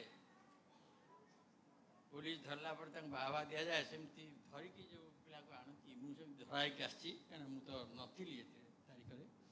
ଉତ୍କଳ କେଶରୀଙ୍କ ବିଷୟରେ କହିବା ପାଇଁ ଆମ ସ୍ଥାନୀୟ କେଶରୀ ଯାଇକି ମୋତେ ଧରିକି ଆସିଲେ। ମୁଁ ଭାବିଲି ଗୋଟେ ଧରା ଜୋଇଁ ଭଳିଆ ଆସିଛି, ଝିଅ ବାହା ହେଇ ମଙ୍ଗୁଳି ହେଇଯାଇଛି କିନ୍ତୁ ବର ମିଳୁନି, ସେମିତି ମୁଁ ଗୋଟେ ଧରା ହେଇକି ଆସିଛି। ମୋତେ ସଭାପତି ପଦକ ମନନ କରିବା ପାଇଁ କହିଛନ୍ତି। ଆପ୍ରୁଭ୍ ଜଣ ଶୁଣିଗଲେ, ସବୁ ତ ପ୍ରଫେସର ମାନେ ଥିଲେ ନା, ତ 45 ମିନିଟ୍ ପିରିୟଡ଼ ତାଙ୍କର ସବୁ ମିନିମମ୍ ଥାଏ। ତେଣୁ ସରିଗଲା। ମୁଁ ଭାବିଲି ବୋଧେ ଏମିତି ଆସି ଆସି ପଳେଇବି, କିନ୍ତୁ ତଥାପି ଧରା ପଡ଼ିଯାଇଛି। ପୁଣି ସେ ମୋତେ ବାନ୍ଧି ରଖିବା ପାଇଁ ସେ ପ୍ରେସିଡେଣ୍ଟ କରିଛନ୍ତି, କହିକି ପଳେଇବି କାଳେ। ପ୍ରେସିଡେଣ୍ଟ ତ ସେ ଯେଉଁ ଶତରଞ୍ଜ ଉଠେଇଲା ପର୍ଯ୍ୟନ୍ତ ରହିବାକୁ ପଡ଼ିବ ନା ପ୍ରେସିଡେଣ୍ଟକୁ। ଯାହା ହଉ, ବର୍ତ୍ତମାନ ଆମେ ଯେତେ ଜଣ ବ୍ୟକ୍ତି ଅଛୁ ସମସ୍ତେ ହେଉଛନ୍ତି ଅମଳାତନ୍ତ୍ରୀ। ବିଶ୍ୱମୋହନ ବାବୁଙ୍କୁ ଅମଳାତନ୍ତ୍ରୀ କୁହାଯିବ, କାରଣ ସେ ବି ସରକାରୀ ଚାକିରି ପ୍ରଫେସର। ତେଣୁ ଅମଳାତନ୍ତ୍ରୀ ମାନେ ବର୍ତ୍ତମାନ ରାଜନୀତି ନେତାଙ୍କ ବିଷୟରେ କହିବେ। ତେଣୁ ଏମାନେ ସବୁ ସଂକ୍ଷେପରେ କହିବା ଲୋକ। ଏ ତ ଅଧ୍ୟାପକ ହେଇଥିଲେ 45 ମିନିଟ୍ ନିଅନ୍ତେ। ଏବଂ କମିଟେଡ୍ ଶ୍ରୋତା ଥାନ୍ତି ଅଧ୍ୟାପକମାନଙ୍କର, ଆମର ସବୁ କମିଟେଡ୍ ଶ୍ରୋତା ନୁହନ୍ତି, ମାନେ ପଳେଇ ଯାଇପାରନ୍ତି କହିଲା ଭଳିଆ ଆପଣ ଶୁଣିକି। ତେଣୁ ମୁଁ ପ୍ରଥମେ ରବି ବାବୁଙ୍କୁ ଅନୁରୋଧ କରିବି କହିବାକୁ। କୁହନ୍ତୁ, ଶେଷରେ କହିବେ।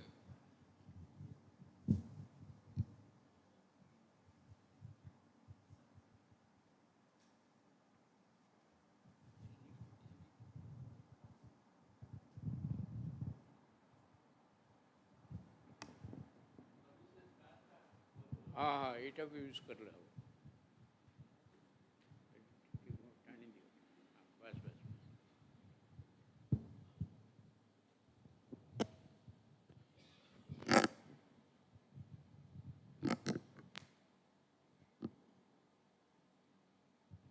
माननीय अध्यक्ष ओडिशार पूर्वतन मुख्य शासन सचिव श्रीयुक्त सहदेव साहू एवं आज आलोचना जो माने मंचासीन अतिथि अच्छा जड़े विशिष्ट स्तंभकार साहित्यिक गाल्पिक औपन्यासिक अध्यापक विश्वरंजन एवं अन्यतम अतिथि जे मंच उपरे आसीन अच्छा डॉक्टर सुधांशु षडंगी जड़े वरिष्ठ पुलिस अधिकारी एवं तांकर मध्य लेखा खबर कागज प्रकाश पाए जड़े स्तंभकार एवं आपण माने जो माने एठी उपस्थित अच्छा समस्त मान्यगण्य सुधी मंडली अच्छा श्रीयुक्त भर्तृहरि महताब जी की मान्यवर पार्लियामेंट सदस्य श्रीयुक्त हरप्रसाद दास श्रीयुक्त भैरव श्रीयुक्त खारबल महांती एवं अन्य समस्ते एवं विशेषकर जो छात्र छात्री माने एठी उपस्थित अच्छा मु आरंभ करी डॉक्टर महताब होउचंदी जने किंवदंती पुरुष एबे तांकर 125तम जन्मवार्षिकी पालन करा जाउची ये केवल 125तम जन्मवार्षिकी पालन रे तांकर अवदान को सीमित रहिबोनी ये वर्ष वर्ष धरिकरी आधुनिक ओडिशार निर्माता हिसाब रे तांकर जो अवदान सेटा जनमानस रे रही आसीची एवं रही थिबो तो ये संपर्क रे कहवा गले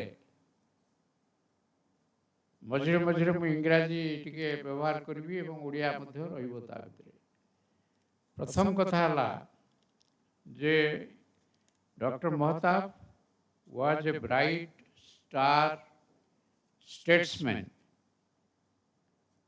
He was among the stalwarts who shaped Odisha's destiny in various ways. He was regarded as a guru of many of his political disciples, who later played crucial roles in Odisha politics. Name anyone, and he was a disciple of Dr. Mahtab. And I was listening to the earlier panel session where it was mentioned pre-colonial and post-colonial. Dr. Mahtab combined his contribution both pre-colonial and post-colonial. In 1946, he was sworn in as Prime Minister of Odisha. At that time, the designation was Prime Minister. He worked for 4 years till 1950. Then he had a call to join Union Cabinet and he became Union Minister. Thereafter he became Governor of Bombay Province. He was Chief Minister from April 46 to April 1950. At that time, he laid the foundation of Odisha's development. Imagine a state which was created on the basis of language for the first time in India on 1st of April 1936. At that time there was British rule. So development as usual was very much neglected. So he had the full responsibility of laying the foundation of various projects, but his prime contribution was merger of princely states, and in that he was a pioneer in the whole country.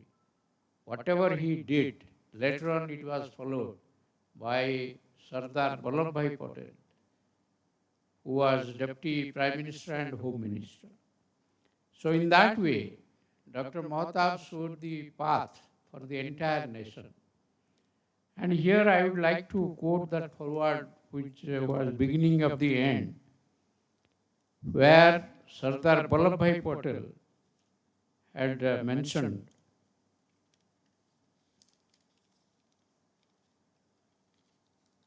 I quote, a true patriot in that he loves Odisha but loves India more.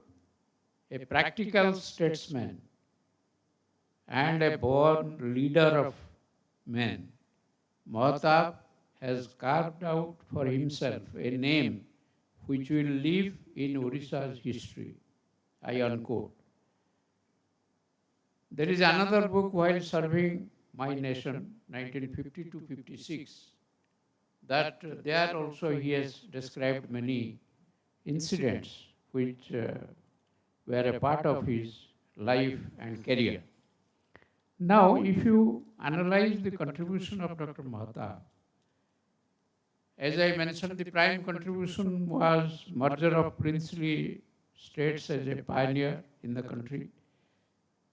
Second was establishment of state capital at Bhubaneswar. And why Bhubaneswar was chosen? He has given a logic. Because Bhubaneswar has historical continuity right from the days of Emperor Ashok, when Kalinga war was fought. So since those days, excepting during the rule of Mohammedans, Cuttack became prominent. But Bhubaneswar had that historical continuity. That is what he has mentioned. He has given that logic, why Bhubaneswar was chosen. And he was so very strong, although there were clamors in the state for establishing the capital at different places, Rangailunda, then Angul, and so many other places. But he was very firm and resolute in his decision. I remember, I have heard that when the capital was shifted from Cuttack to Bhubaneswar, Dr. Mahtab saw to it that everyone moved from Cuttack to Bhubaneswar. He himself was saying goodbye to all these people who were shifting. So he was very meticulous in his planning and execution. And Bhubaneswar at that time, you know, it was not very prominent as you find now. And that was a very, very bold decision. Maybe he might have faced criticism from various quarters. It usually happens. If you do some work, you have to face criticism. Because that is the nature of our society. If you don't do any work, no criticism. Even in government also, I have noticed, those who have worked, they have faced criticism. If you don't work, no one will criticize you. Why should you be criticized for inaction? So that happens. And another thing was, that was construction of Hirakud multipurpose dam project.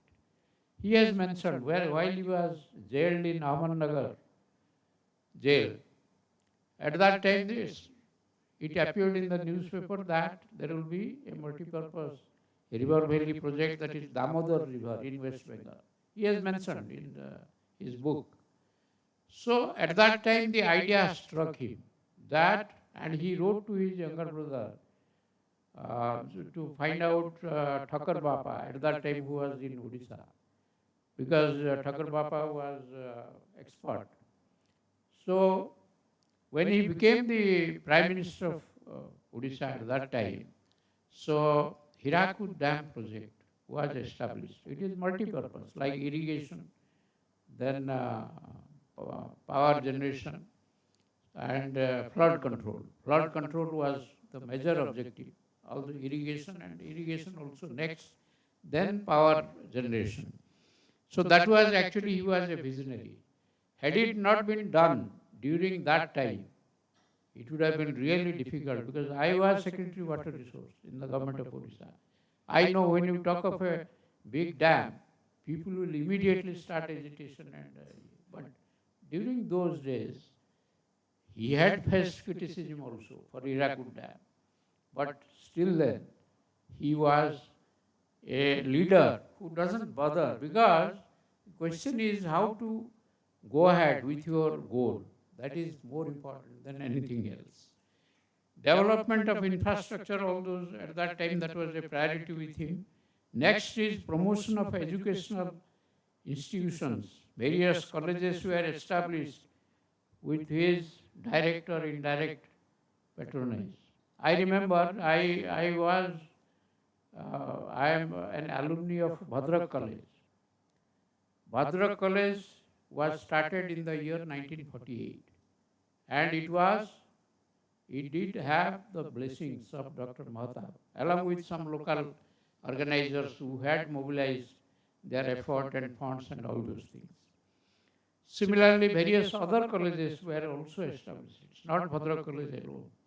During that time, because he believed that without education, the society cannot grow, the society cannot prosper. Then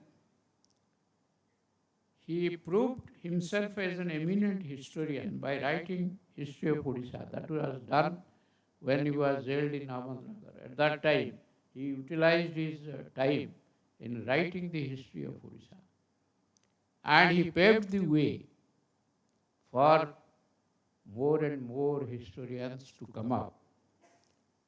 Another important thing that he started was your Prajatantra Prachar Samiti under his stewardship that was formed, and then Prajatantra, the daily newspaper, was published, and more important, the literary magazine, which had wide circulation and which had the quality among various journals, was Shankar. Then he started a literary conference annually, which is being continued even today by his worthy son, Shri Mahtab, Vishwamila. There all the writers got the opportunity to interact with each other. And that was really very outstanding, I must say. And so in the later, and Odisha Sahitya Akademi and the Sangeet Natak Academy, all those academies were also started during those days. I must say that there is no other field which was not touched by Dr. Mahtab. Shri Mahtab, we were sitting together and he was telling that his own time was only when he was writing something.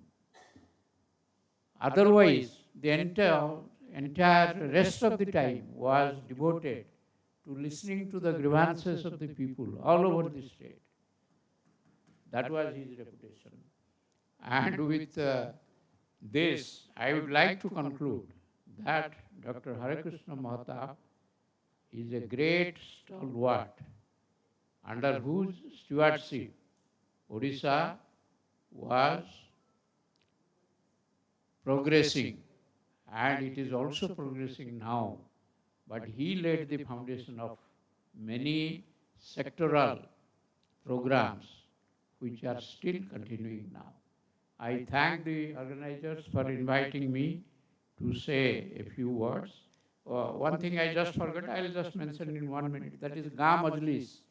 Gaam Majlis is started in the year 1950. It was published in Prajatantra. The one article I was just saying, Gaam Gaan Touter. He has mentioned Touter kahaku kohiba. Buddhi kharcha kari mali makdama lagai. Tonka rozgar kare sei huchi Touter. Buddhi khatei mali makdama kari tonka rozgar kare takui Touter kuhajaye. So ye jo katha se likhichandi mu bhabuchi eta 100% true. With this I thank everyone for your patient listening. Thank you.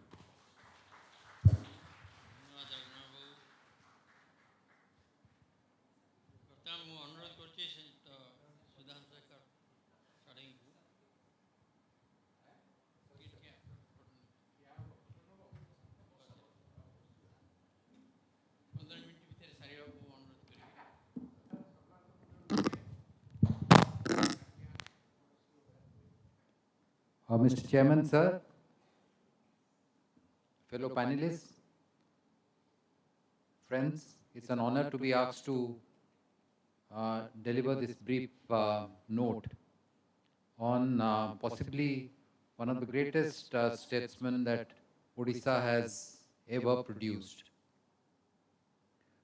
In political science, we discuss whether a political leader is a player or a spectator. And this is a debate between Walter Lippmann and John Dewey.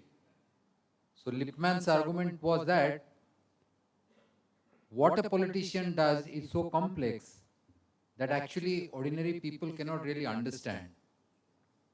For example, monetary policy, people cannot understand. So it has to be left to leaders to chart the direction of a society. And when I read Dr. Harekrushna Mahtab's writings and the history of the time he influenced Odisha, he was a true player and he exactly knew how to deal with the people. Look at, for example, 1920s, when he gives a new direction to Odisha society, inspired partly by Mahatma Gandhi and partly by Utkal Gopabandhu Das, taking away Odisha from isolationist tendencies of only thinking about forming a state to integrating Odisha into a larger national scheme. I see in him intense idealism, but at the same time, he was not dogmatic. In fact, when I went as SP Baleshwar, I realized that the town has 100 years of communal history. And as all of you know, that was his bastion. That's the place where he did much of its political work. And I realized that during Dasara, when you have the immersion procession, you have in Cuttack, I was police commissioner here for 2 years I have conducted. There's nothing like Baleshwar Dasara, because the Hindu community comes out to display its military prowess, its strength, its power. And this goes back to the days of Dr. Mahtab, who actually organized all these as a display of strength to maintain a kind of a balance in Baleshwar, which he thought will be taken away otherwise. Because the Hindus would then be, if they are not allowed to express themselves, be more vulnerable to communal propaganda. He was a reluctant Jamidar, never a Jamidar really. He never wanted to be a Jamidar and he understood the burden of being a Jamidar. Intense discipline. I don't think I have seen any political leader in my 34 years of career who is as disciplined as possibly he might be. Given the work he did, the writings he did, it must have been tremendous. Complexity, his ability to negotiate at different levels, from interacting with British officers and being accused of really ruling Baleshwar along with the district magistrate, or influencing the Lord Sahib, to influencing ordinary people.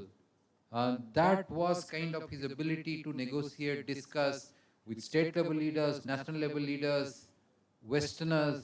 That was tremendous. He had no illusions about his colleagues and their desire to grab power and use Congress as a vehicle to come to power. At the same time, he also knew that people have to be guided, persuaded.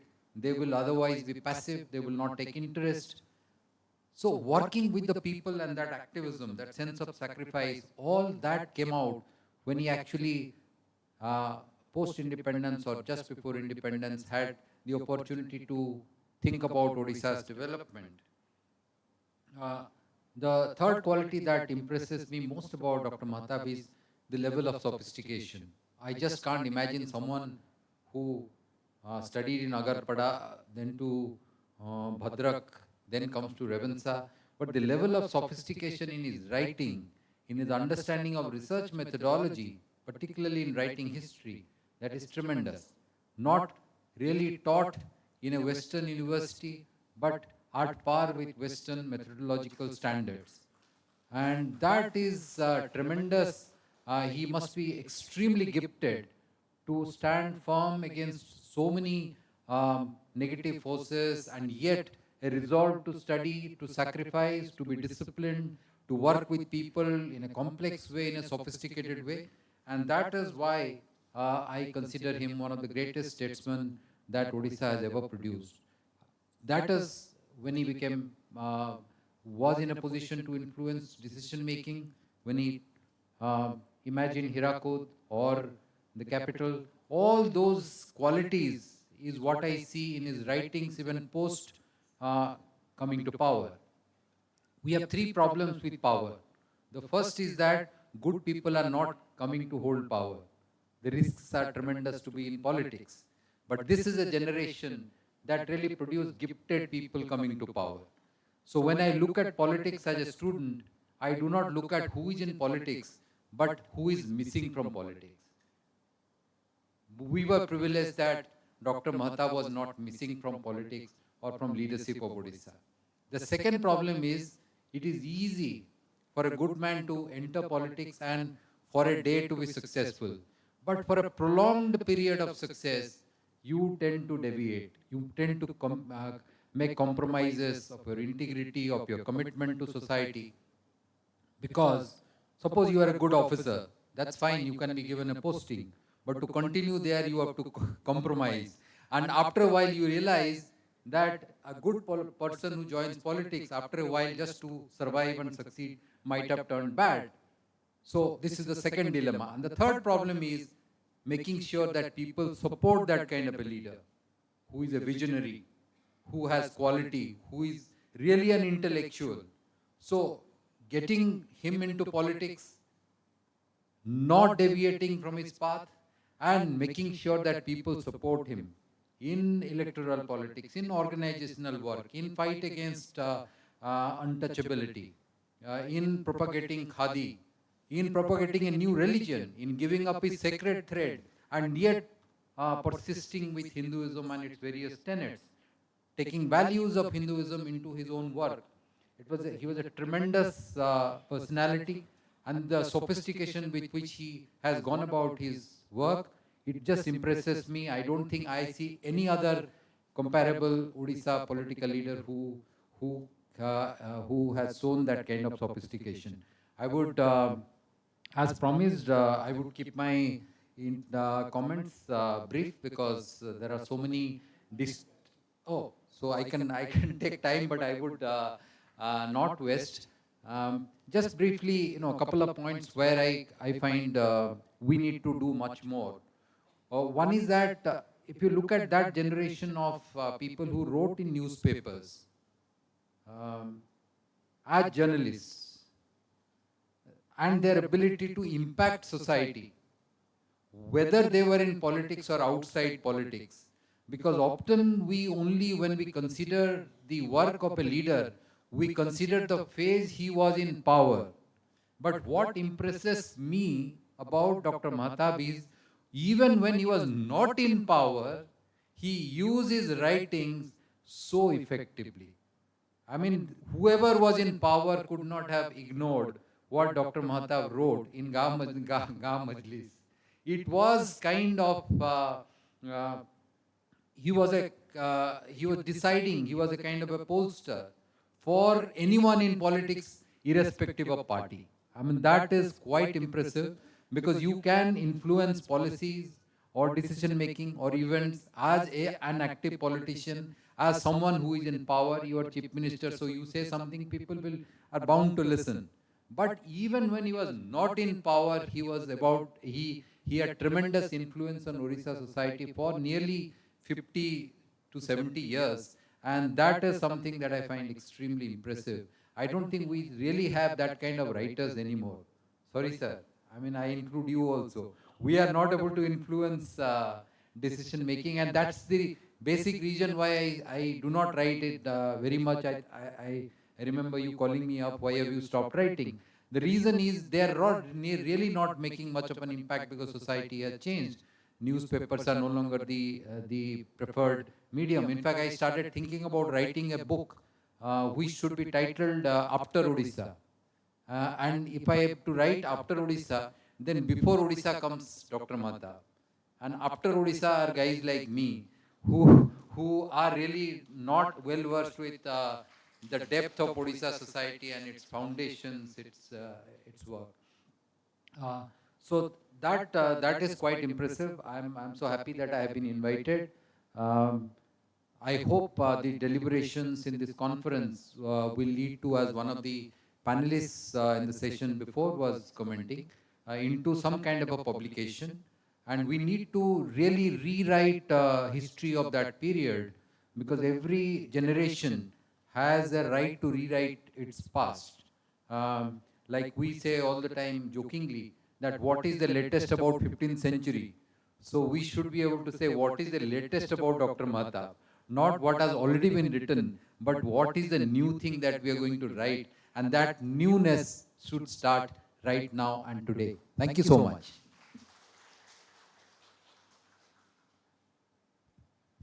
Sudhansh babu आप जो नूतन दिगट को आलोकपात कले समस्त बोधे नुआ धारणा सृष्टि कर अनुरोध करम गणर थी अध्यापक महोदय श्री दास बेन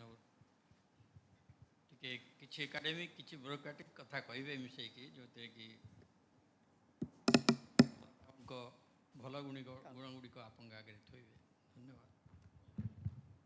सभार अध्यक्ष सहदेव साहू महोदय, मोर सह आलोचक डॉक्टर सेनापति एवं सुधांशु षडंगी एवं उपस्थित बंधुगण,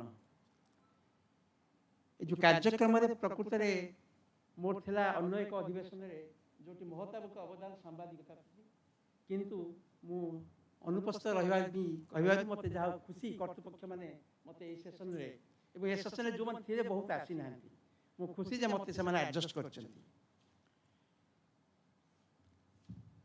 दुई आलोचक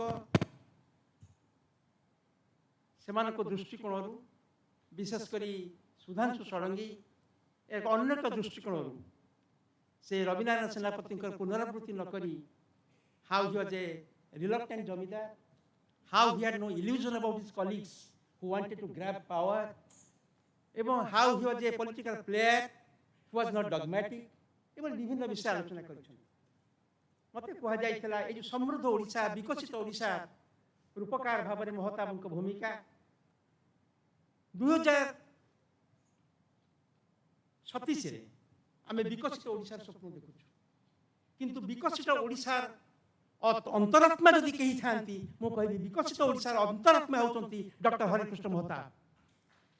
ओडिशार से होती शेष प्रधानमंत्री एवं प्रथम मुख्यमंत्री, 3 थर मुख्यमंत्री रही एवं पुनरावृत्ति हम रविनारायण सेनापति कथा कहते ओडिशा जो राजधानी निर्माण में कि पूर्व जो अहमदनगर नेहरू पंडित जवाहरलाल नेहरू लिखिले डिस्कवरी ऑफ इंडिया से जेलखाना बंदी थी हरेकृष्ण महताब लिखिले ओडिशार इतिहास खाली लिखिले ना नूतन ओडिशार से एक इतिहास सृष्टि कले जिते एक अरण्याच्छादित अंचल एकाम्र अंचल एवं ताकू एक आधुनिक आकर्षणीय नगर रे नक्सायित करिबारे महताब भूमिका समस्त जानते आलोचना करती किंतु कटक जिते भुवनेश्वर को राजधानी कर प्रचेषा है से सम्मुखीन होगा पड़ा बहु विक्षुब्ध वातावरण,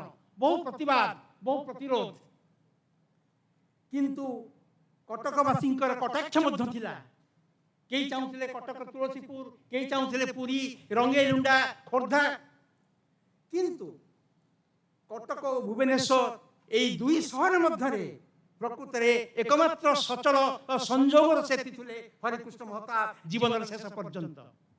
सकाल आरंभ होता भुवनेश्वर, संध्या बीतुला कटक, ठीक निर्दिष्ट समय भुवनेश्वर एक लंबा नाली कार जाई पहुंचला कटक बिहारी पाखे जिते बड़े भारत अन्य कौन से अंचल नुआ राजधानी गठन लगी कल्पना करा सेतिकी बेले प्रथम थर पाई जदिव अन्य अंचल अन्य प्रदेश राजधानी जनाकि नथिला किंतु सेते प्रथम थर पाई राजधानी भुवनेश्वर करने जो प्रस्ताव 1948 एप्रिल 4 तारिख विश्व संक्रांति जिते राजधानी प्रतिष्ठा है कही लिखी आज पणा संक्रांति एप्रिल 13 ओडिशा रे नूतन वर्षर आरंभ। आज दिन में आम एक विराट ऐतिहासिक कार्यर सूत्रपात करने को जाऊँ एवं आमर सौभाग्य पंडित जवाहरलाल नेहरू उपस्थित अच्छा ଖ୍ରୀଷ୍ଟପୂର୍ବ 3ୟ ଶତାବ୍ଦୀରୁ ଏହା ବହୁ ଏକ ଗୁରୁତ୍ୱପୂର୍ଣ୍ଣ ସ୍ଥାନ ହୋଇ ରହିଛି। ବୁଦ୍ଧ, ଜୈନ, ଶଙ୍କର ବହୁ ଧର୍ମ ସଂସ୍କୃତିର ପ୍ରଧାନ ପୀଠ ରୂପେ ଏହା ପ୍ରାଧାନ୍ୟ ଲାଭ କରିଛି। ଏହି ଐତିହାସିକ ରାଜଧାନୀ ଶାସନର କେତେ ଉତ୍ଥାନ ପତନ ଦେଖି ଆସିଛି। ଭାରତର କିମ୍ବା ପୃଥିବୀର ଭୁବନେଶ୍ୱର ପରି କୌଣସି ସ୍ଥାନ 2500 ବର୍ଷ ଧରି ପ୍ରାଧାନ୍ୟ ଓ ଗୁରୁତ୍ୱ ରକ୍ଷା କରିପାରି ନାହିଁ। ଆଜି ଏହି ପୀଠରେ ଆମେ ଓଡ଼ିଶାର ନୂଆ ରାଜଧାନୀ ଗଢ଼ିବାକୁ ଯାଉଛୁ। ବହୁ ଉପାଧି ଓ ଶିକ୍ଷଣୀୟ ବିଷୟ ଏଠି ଅଛି। ଅଶୋକ ଖାରବେଳଙ୍କ ଠାରୁ ଆରମ୍ଭ କରି କପିଳେନ୍ଦ୍ର ଦେବଙ୍କ ପର୍ଯ୍ୟନ୍ତ ଶିଳାଲିପି ରହିଛି। ଏହି ଶିଳାଲିପି ଆମର ଅତୀତର ଗୌରବ। ଏହି ଶିଳାଲିପି ସଂରକ୍ଷିତ ରାଜଧାନୀର ଶିଳାତୀର୍ଥର ତୀର୍ଥଙ୍କର ହେଲେ ଡକ୍ଟର ହରେକୃଷ୍ଣ ମହତାବ। ଏବଂ ହୀରାକୁଦ ବନ୍ଧ କଥା ସେ କହିଛନ୍ତି, ମୁଁ କହିବି ନାହିଁ, କିନ୍ତୁ ହୀରାକୁଦ ବନ୍ଧ ଯେତେବେଳେ ହେଲା, ଦାମୋଦର ବନ୍ଧୀ କଥା ମଧ୍ୟ ରବିନାରାୟଣ ସେନାପତି କରିଛନ୍ତି। ଯେତେବେଳେ ହେଲା ସେତେବେଳେ ବହୁତ ପ୍ରତିବାଦ ହେଇଛି। ଏପରି ପ୍ରାକ୍ତନ ମୁଖ୍ୟମନ୍ତ୍ରୀ ମୋଦିରାମ ଦୁବେ ଯାଇକି ଗାନ୍ଧୀଜୀଙ୍କ ପାଖରେ ପହଞ୍ଚନ୍ତି ଯେ ହୀରାକୁଦ ବନ୍ଧ ଯଦି ହବ ବହୁ ଗ୍ରାମ ଜଳପ୍ଳାବିତ ହେଇଯିବ, ବହୁ ଗ୍ରାମ ଧ୍ୱଂସ ପାଇଯିବ। କିନ୍ତୁ ଗାନ୍ଧୀ କହିଛନ୍ତି ହୀରାକୁଦ ବନ୍ଧ ପ୍ରତି ମୋର ଆଶୀର୍ବାଦ ରହିଛି। ଓଡ଼ିଶା ଚିରଦିନ ବନ୍ୟାକ୍ଲିଷ୍ଟ ଓ ଦରିଦ୍ର ହେଉ ରହୁ, ଏକଥା ମୁଁ ଚାହିଁବି ନାହିଁ। ହୀରାକୁଦ ବନ୍ଧ ହେଇଛି। ଏବଂ ସେଇ 1948 ଏପ୍ରିଲ 13 ଏବଂ 1948 ଏପ୍ରିଲ 12ରେ ହୀରାକୁଦ ବନ୍ଧର ମଧ୍ୟ ଶୁଭ ଘଟଣା ହେଇଥିଲା। ଦେଶୀୟ ରାଜ୍ୟ କଥା କୁହାଯାଇଛି। ସ୍ୱାଧୀନତା ପ୍ରାପ୍ତି ବେଳକୁ ପ୍ରାୟ 600 ଦେଶୀୟ ରାଜ୍ୟ ସ୍ୱାଧୀନ ଭାବେ ମୁଣ୍ଡ ଟେକିବାକୁ ଆରମ୍ଭ କରିଛନ୍ତି। ମାତ୍ର ମହତାବ ନିଜ ଦୂରଦୃଷ୍ଟିରେ ଉପପ୍ରଧାନମନ୍ତ୍ରୀ ସେତେବେଳେ ଥାନ୍ତି ସର୍ଦ୍ଦାର ବଲ୍ଲଭଭାଇ ପଟେଲ, ତାଙ୍କୁ ପ୍ରଭାବିତ କରିକି ସେ ଯେଉଁ ବିଶାଳ ଭାରତର ସମସ୍ତେ ମିଶିଯିବେ, ଯେଉଁ ବିଶାଳ ଭାରତର ନିର୍ମାଣର ବିନ୍ଧାନୀ ହେଇଥିଲେ ଡକ୍ଟର ହରେକୃଷ୍ଣ ମହତାବ। ଏବଂ କାର୍ଯ୍ୟକ୍ରମ ଆରମ୍ଭ ହୋଇଥିଲା ନୀଳଗିରି, ଓଡ଼ିଶାରେ ନୀଳଗିରି ମିଶ୍ରରୁ 1947ରେ। ତାପରେ 1948ରେ 25ଟା ଗଡ଼ଜାତ କେବଳ ମୟୂରଭଞ୍ଜକୁ ଛାଡ଼ିଦେଲେ। ମୟୂରଭଞ୍ଜକୁ ଛାଡ଼ିଦେଲେ ଆଉ 25ଟି ଗଡ଼ଜାତ ମଧ୍ୟ ଓଡ଼ିଶାରେ ମିଶିଲା। ଏବଂ ବର୍ଷକ ପରେ 25ଟି ଗଡ଼ଜାତ ମିଶିବାର ବର୍ଷକ ପରେ ମୟୂରଭଞ୍ଜ ମଧ୍ୟ ମିଶିଗଲା।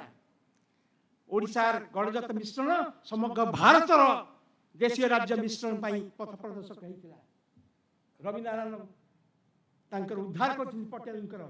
ମୁଁ ଆଉ ଗୋଟିଏ ଉଦ୍ଧାର କରୁଛି ସେ ସମ୍ପର୍କରେ। ସେ କହିଥିଲେ, ସର୍ଦ୍ଦାର ପଟେଲ କହିଥିଲେ, few had dreamed and none had imagined. Few had dreamed and none had imagined that it will be from the same land that will start a revolutionary change which would achieve for India the same measure of unity and strength and security which India obtained under this distinguished ruler Ashok. ବନ୍ଧୁଗଣ, କେବଳ ସେତିକି ନୁହେଁ, ସମୃଦ୍ଧ ଓଡ଼ିଶା କଥା କହିଲା ବେଳେ ଯେଉଁ 3 ଥର ମୁଖ୍ୟମନ୍ତ୍ରୀ ହେଇଛନ୍ତି, ବମ୍ବେ ମ୍ୟୁଜିୟମର ଢାଞ୍ଚାରେ ଓଡ଼ିଶା ମ୍ୟୁଜିୟମ, ନନ୍ଦନକାନନ ଚିଡ଼ିଆଖାନା, ବଟାନିକାଲ ଗାର୍ଡେନ, ସାହିତ୍ୟ ଏକାଡେମୀ, ସଙ୍ଗୀତ ନାଟକ ଏକାଡେମୀ, ଲଳିତ ଏକାଡେମୀ, ଭଞ୍ଜ କଳାମଣ୍ଡପ, ରବୀନ୍ଦ୍ର କଳାମଣ୍ଡପ, ଉତ୍କଳ ବିଶ୍ୱବିଦ୍ୟାଳୟ ସ୍ଥାୟୀ ସୌଧ ନିର୍ମାଣ।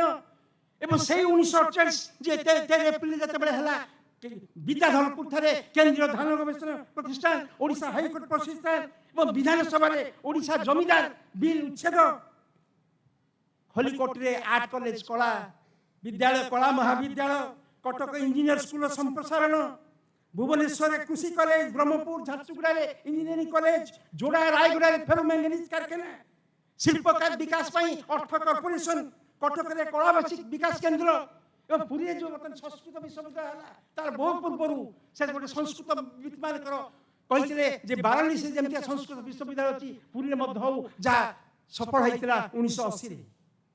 ଏସବୁ ତ କଥା ତାଙ୍କ ମୁଖ୍ୟମନ୍ତ୍ରୀ କଥା। କିନ୍ତୁ ବିକଶିତ ଓଡ଼ିଶା କଥା କହିଲେ, ସମୃଦ୍ଧ ଓଡ଼ିଶା କଥା କହିଲେ ଖାଲି ରାସ୍ତା ଘାଟ, କଳ କାରଖାନା, ବନ୍ଦର ନୁହେଁ। ଏସବୁ ହେଉଛି ଗୋଟେ ରାଷ୍ଟ୍ରର ଆଇନିକ ବିକାଶ। ରାଷ୍ଟ୍ରର ଆତ୍ମିକ ବିକାଶ ହେଉଛି ଶିକ୍ଷା, ସାହିତ୍ୟ ଓ ସଂସ୍କୃତି। ଶିକ୍ଷା, ସାହିତ୍ୟ, ସଂସ୍କୃତିର ବିକାଶରେ ହେଉଛି ଏକ ସମୃଦ୍ଧ ଓଡ଼ିଶା ହେବ। ଏବଂ ସେଇଥିରେ ଯାହା କହିଛନ୍ତି ମୁଁ ପୁନରାବୃତ୍ତି କରିବି ନାହିଁ, ସେଇଠି ଆସିଲା ପ୍ରଜାତନ୍ତ୍ର ଓ ମୀନା ବଜାର ଇତ୍ୟାଦି। ଯେଉଁ ଆସନ୍ତାକାଲି କହୁଥିଲେ ସୁଧାଂଶୁ ଷଡ଼ଙ୍ଗୀ, ବିଫୋର ଓଡ଼ିଶା ମହତାବ, ଆଫ୍ଟର ଓଡ଼ିଶା। ସେ ଆଫ୍ଟର ଓଡ଼ିଶା କଥା ସେ ଚିନ୍ତା କରିଥିଲେ। ଆଫ୍ଟର ଓଡ଼ିଶା ଅର୍ଥାତ୍ ଯେଉଁ ଆଗାମୀକାଳର ଓଡ଼ିଶା। ଆଗାମୀକାଳର ଓଡ଼ିଶା କିଏ? ଆମେ କହୁଛୁ ଶିଶୁମାନେ ଦେଶର ଭବିଷ୍ୟତ। ସେଇ ଶିଶୁମାନେ କୌଣସି ରାଜନୈତିକ ନେତା ରାଜନୀତି ଓ ରାଜନୈତିକ କୂଟନୀତିର ନିବିଡ଼ ବନ୍ଧନରେ ଥାଇ ଜଣେ ଯେ ସାରସ୍ୱତ ସାଧକ ହେଇପାରେ, एवं गोटे साहित्य माध्यम गोटे राज्य को गोटे राष्ट्र विकास चाही पारे महताब पिला माने लिखिबे पिला मानक लिखा सुजोग कौन पत्रिका नहीं मीना बाजार बाहुला आम लिखुलु सारा ओडिशा रे मीना मंडली गढ़ी उठिला सारा ओडिशा रे मीना बजार बड़ मैंने लिखुनते आम लिखुलु आम जो लेखक स्तंभकार से मीना बजार मोर मन पड़ुची बारवाटी स्टेडियम कथा भूली जाऊँ बारवाटी स्टेडियम जार नेतृत्व देले भैरव महांती किंतु से अवदान था से बारवाटी स्टेडियम ओडिशा रे 3 दिन व्यापी 1961 मसीह से मीना मंडली होता मुझे अष्टम नवम श्रेणी पढ़ुता है पूरी कलिंग संस्कृति विकास मीना मंडल तरफ आसी प्रबंध कविता गल्प घंटा विषय विषय दिज्व कविता विषय दिज्व ता भितर आप लिखिए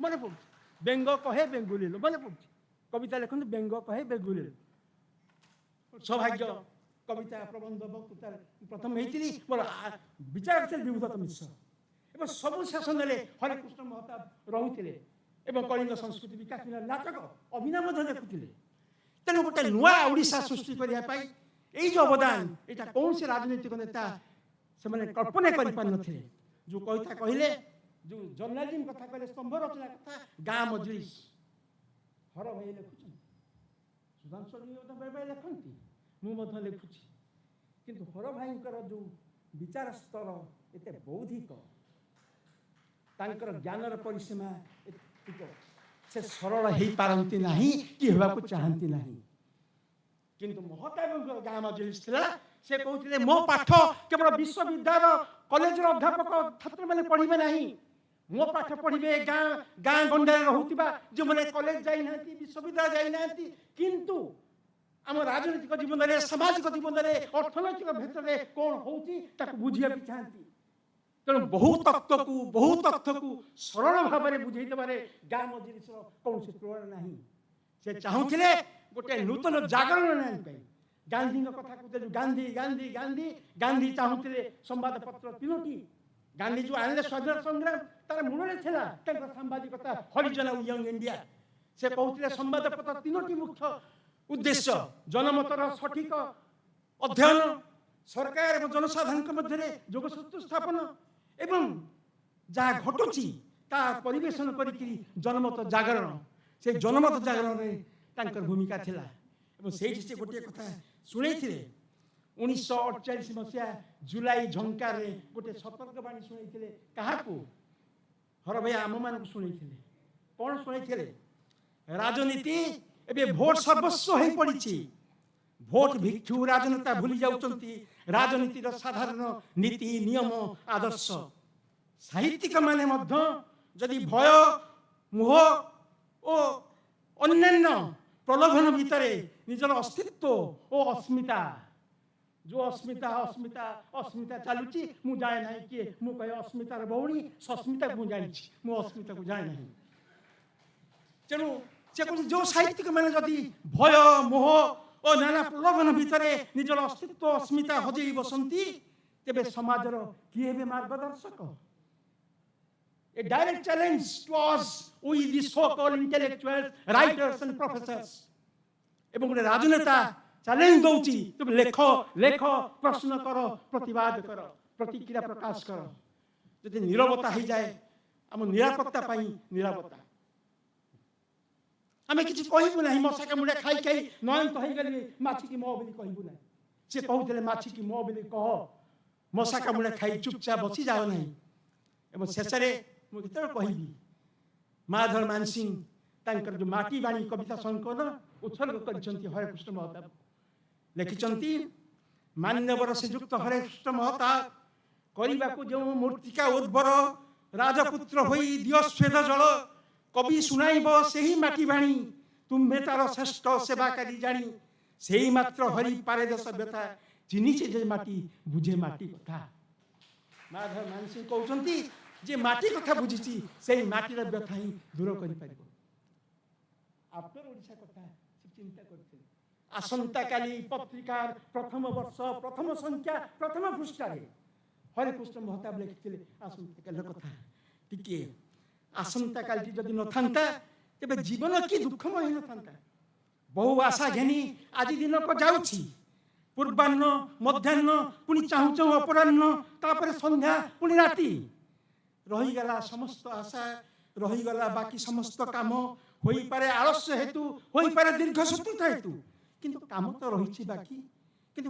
ରହିଛି ବାକି ଅଭିଳାଷ ରହିଛି ଅପୂର୍ଣ୍ଣ ତେବେ କ'ଣ ସମସ୍ତ ବ୍ୟର୍ଥ ରଜନୀର ସୂଚିଭେଦ୍ୟ ଅନ୍ଧକାର ଛଡ଼ା ଆଉ କ'ଣ କିଛି ନାହିଁ ନା ରାତ୍ରି ପରେ ଅଛି ପୁଣି ପ୍ରତ୍ୟୁଷ ଆସନ୍ତାକାଲିର ଦିଗ୍ବଳ ସେପାରେ ପୁଣି ଅଛି ଭବିଷ୍ୟତ ଅପୂର୍ଣ୍ଣ ରହିଛି ଆଜି କାଲି ଅବା ଆସନ୍ତାକାଲି ତାହା ପୂର୍ଣ୍ଣ ହୋଇପାରେ ଏହା ହିଁ ପ୍ରେରଣା କରିବାକୁ ହେବ ଗତି ଦୃଷ୍ଟି ରଖି ଆସନ୍ତାକାଲି ସେ ଆସନ୍ତାକାଲିର ସ୍ୱପ୍ନ ଦେଖିଥିଲେ ଯେଉଁ ଆସନ୍ତାକାଲିକୁ ସୁଧାଂଶୁ ଷଡ଼ଙ୍ଗୀ ଆସିବେ ହରପ୍ରସାଦ ଦାସ ଆସିବେ ଅନ୍ୟମାନେ ମଧ୍ୟ ଆସିବେ ସେ ଆସନ୍ତାକାଲି ସବୁ କାମ ସାରିପାରିନାହାନ୍ତି କହୁଛନ୍ତି ସାରିପାରିନାହିଁ ହୁଏତ ଆଳସ୍ୟ ହେଉ ହୁଏତ ଅନ୍ୟାନ୍ୟ ବ୍ୟସ୍ତତା ହେଉ କିନ୍ତୁ ମୁଁ ଆଶା ରଖିଛି ଦିଗନ୍ତରେ ପୁଣି ନୂତନ ସୂର୍ଯ୍ୟ ଉଇଁବ ଆସନ୍ତାକାଲିର ଲୋକମାନେ ଆସିବେ ଏଇ ଓଡ଼ିଶାକୁ ସମୃଦ୍ଧ କରିବେ ଯାହାର ଭିତ୍ତିଭୂମି ଆମେ ପକେଇଥିଲୁ ମୋ ସହଯୋଗୀ ବନ୍ଧୁମାନଙ୍କ ଭିତରେ ସେଇ ସ୍ୱପ୍ନ ଦେଖୁଛନ୍ତି ଏପରି ସ୍ୱପ୍ନଦର୍ଶୀ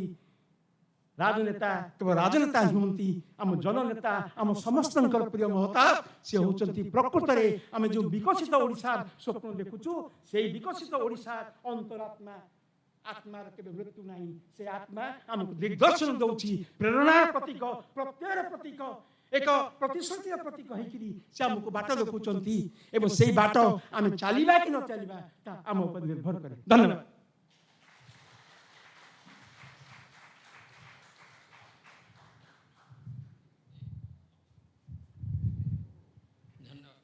धन्यवाद दास महोदय आपण बर्तमान प्योर ब्यूरोक्रासी आ अर्ध ब्यूरोक्रासी भाषण भितर पहर के देखिथे समस्त तरफ दास धन्यवाद जनाऊँगी बर्तमान मोर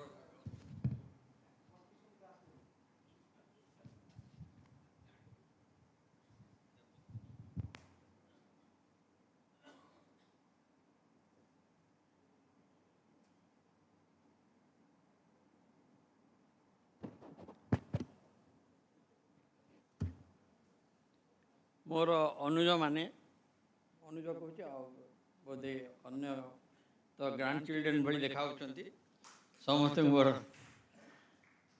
मोर शुभेच्छा नववर्ष आपण मान शुभ नववर्ष कहीं कहते ना ओडिया नववर्ष 2 दिन आरंभ हो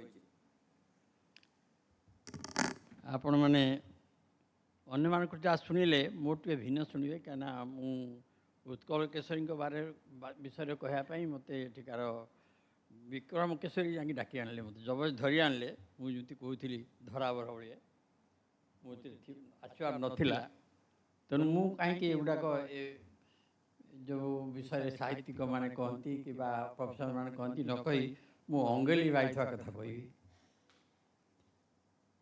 मु महताब को पंचम श्रेणी जानची बोली कहबी कहीं जो स्वतंत्र बाहर था पिला से गोटे परीक्षा गोटे पवन देखी प्रथम होती गोटे लंठन प्राइज पाई परीक्षार मूल मिसा हीराकूद जदि हुए 55 मसीह प्रश्न पड़ता से पिला मीना बजार हीराकूद ओडिशा कौन लाभ हो से विषय कि मु प्रथम होती से मत लंठन प्राइज मिलता कारण बिजुली नाला लंठन प्राइज जावाई मत डकाला तो कहली पैसा नहीं से पठे लोक हाथ में पठे गाँ स्कूल गाँव नहीं देते मत से मुझे भावी नी सहित मोर बहुत संपर्क आसो 57 मसीह जो मैट्रिक प्रथम हेले भी पैसा ना बोली पढ़ा बापा माँ ना कले जगन्नाथ पट्टनायक बोली जन सब डिप्टी कलेक्टर था कहले चल मागिबा पैसा किए दे पार प्रथम गलु जहाँ पाक गलु तो अपमानजनक स्थिति थिलु प्रथम ओडिशा बुक स्टोर उमाचरण महांती जे आम अंचल बरिय से कहले आम केवल करोना आ खंडायत को दौर आगे देवुन से मोर आसला गोटे कास्ट संपर्क एक धारणा जहाँ से बहुत खोजिक देखिले कई देले गदाधर तो एमएलए भी किसी दे पारे कहले जीवा महताब पाख କିନ୍ତୁ subject collector Mahtab chief minister ପାଖକୁ ଯିବେ। ମୁଁ ଯେତେବେଳେ ଟ୍ରେନରେ ଚଢ଼ି ଜାଣିନି, ଟ୍ରେନ୍ ଦେଖିନଥିଲି, ସେତେବେଳେ ମୋତେ ବି ଆଶ୍ଚର୍ଯ୍ୟ ଲାଗିଲା, କିନ୍ତୁ ସେ ମୋତେ ନେଇଗଲେ। ସେତେବେଳେ ମହତାବ ଚିଫ୍ ମିନିଷ୍ଟର ଥାଆନ୍ତି ଯେଉଁଟା ଏଜି କଲୋନୀ ଯେଉଁଟା ଅଛି ଆପଣ ଏଜି ଅଫିସ୍ ଛକଟା ତାର ବାଁ ପାଖକୁ ଥାଆନ୍ତି, ଯେଉଁଠି ଏୟାର ଇଣ୍ଡିଆର ଅଫିସ୍ ହେଇଛି ସେଇ ପାଖରେ ସବୁ ବହୁତ ଫାଙ୍କା। 56 ମସିହା 57 ମସିହା କଥା, ମାନେ ବର୍ଷେ ହେଇଥାଏ, ବର୍ଷ ଟିକେ ଅଧିକ ହେଇଥାଏ ରାଜଧାନୀ ପ୍ରତିଷ୍ଠାର। ତେଣୁ ସବୁ ଫାଙ୍କା ଫାଙ୍କା, ବହୁତ ବଡ଼ ବଡ଼ ଓସାରିଆ ଜାଗା। ଆମେ କେବଳ ଷ୍ଟେସନରୁ ଆମେ ଯାହା ଘରକୁ ଗଲେ ଷ୍ଟେସନ ଯେଉଁ ମାସ୍ଟା ଥାଏ, ଲାଇଟ୍ ମାସ୍, ତାକୁ ଅନେଇ ଅନେଇକି ଯାଉ, ସିଧା ସେଇ ପଳେଇ ଆସିବୁ। ଡର ଥାଏ କୁକୁରକୁ, କାରଣ ସବୁ ବଡ଼ ବଡ଼ ପରିସର। ତାଙ୍କୁ ମୋତେ ମହତାବଙ୍କ ବସା ଘରେ ଛାଡ଼ିଦେଲେ ସେ। ମୁଁ 3ଟାରୁ ବସିଲି, ମହତାବ ଆସୁନାହାନ୍ତି। ବର୍ତ୍ତମାନ ବୁଝୁଛି, ଯେତେବେଳେ ବୁଝୁଛି ସେତେବେଳେ ମହତାବଙ୍କର ବଡ଼ ଦୁଃଖ ଥିଲା ଯେ ସେ 61ଟା ସିଟ୍ ପାଇକି ବି ରଜାମାନଙ୍କ ସହିତ ମିଶି ଗଣତନ୍ତ୍ର ଯେଉଁ ଗଣତନ୍ତ୍ର ପରିଷଦ ମିଶିକି ଗୋଟେ ମିଳିତ ସରକାର କରିଥିଲେ। ମଝିରେ ତାଙ୍କ ଭିତରେ ବହୁତ ଝଗଡ଼ା ହେଉଥିଲା। ମଝିରେ ଥରେ ବି ଗୋଟେ ବିଲ୍ରେ ସେ ତାଙ୍କ ବିଲ୍ଟା ପାସ୍ ହେଲାନି, କମ୍ ହେଲା। ସେତେବେଳେ ଲୋକ ପାଟି କଲେ ଯେ ତୁମେ ରିଜାଇନ୍ କର, ବିଲ୍ ପାସ୍ ନ ହୋଇପାରିଲେ ସରକାର ଅବିଶ୍ୱାସ ପ୍ରସ୍ତାବ ଆସିବା କଥା। କିନ୍ତୁ ସେତେବେଳେ ମହତାବ ଯୁକ୍ତି କରିଥିଲେ, ଏବେ ବି ମନେ ଅଛି, ଆମେ ସେତେବେଳେ ପଢ଼ୁଥିଲୁ, ଖବରକାଗଜ ଟିକେ ଟିକେ ବାହାରୁଥିଲା ଯେ ଗୋଟେ ପ୍ରସ୍ତାବ ବିରୁଦ୍ଧରେ ଯଦି ମତ ପ୍ରକାଶ ପାଏ, ମନ୍ତ୍ରିମଣ୍ଡଳ ଯାଏନି, ସେଟା ଅନାସ୍ଥା ନୁହେଁ। ଅନାସ୍ଥା ପ୍ରକାଶ ପାଇଁ ସ୍ୱତନ୍ତ୍ର ଭାବରେ ଆସିବାକୁ ପଡ଼ିବ। ବହୁତ ବିଲ୍ ରିଜେକ୍ଟ ହେଇପାରେ। ଇଏ ଗୋଟେ ଥିଲା ତାଙ୍କ ସମୟରେ। ଏଇଟା ଆମେ IAS ପରୀକ୍ଷା ଦେଲାବେଳେ ଆମେ ଉଦାହରଣ ଦେଉଥିଲୁ।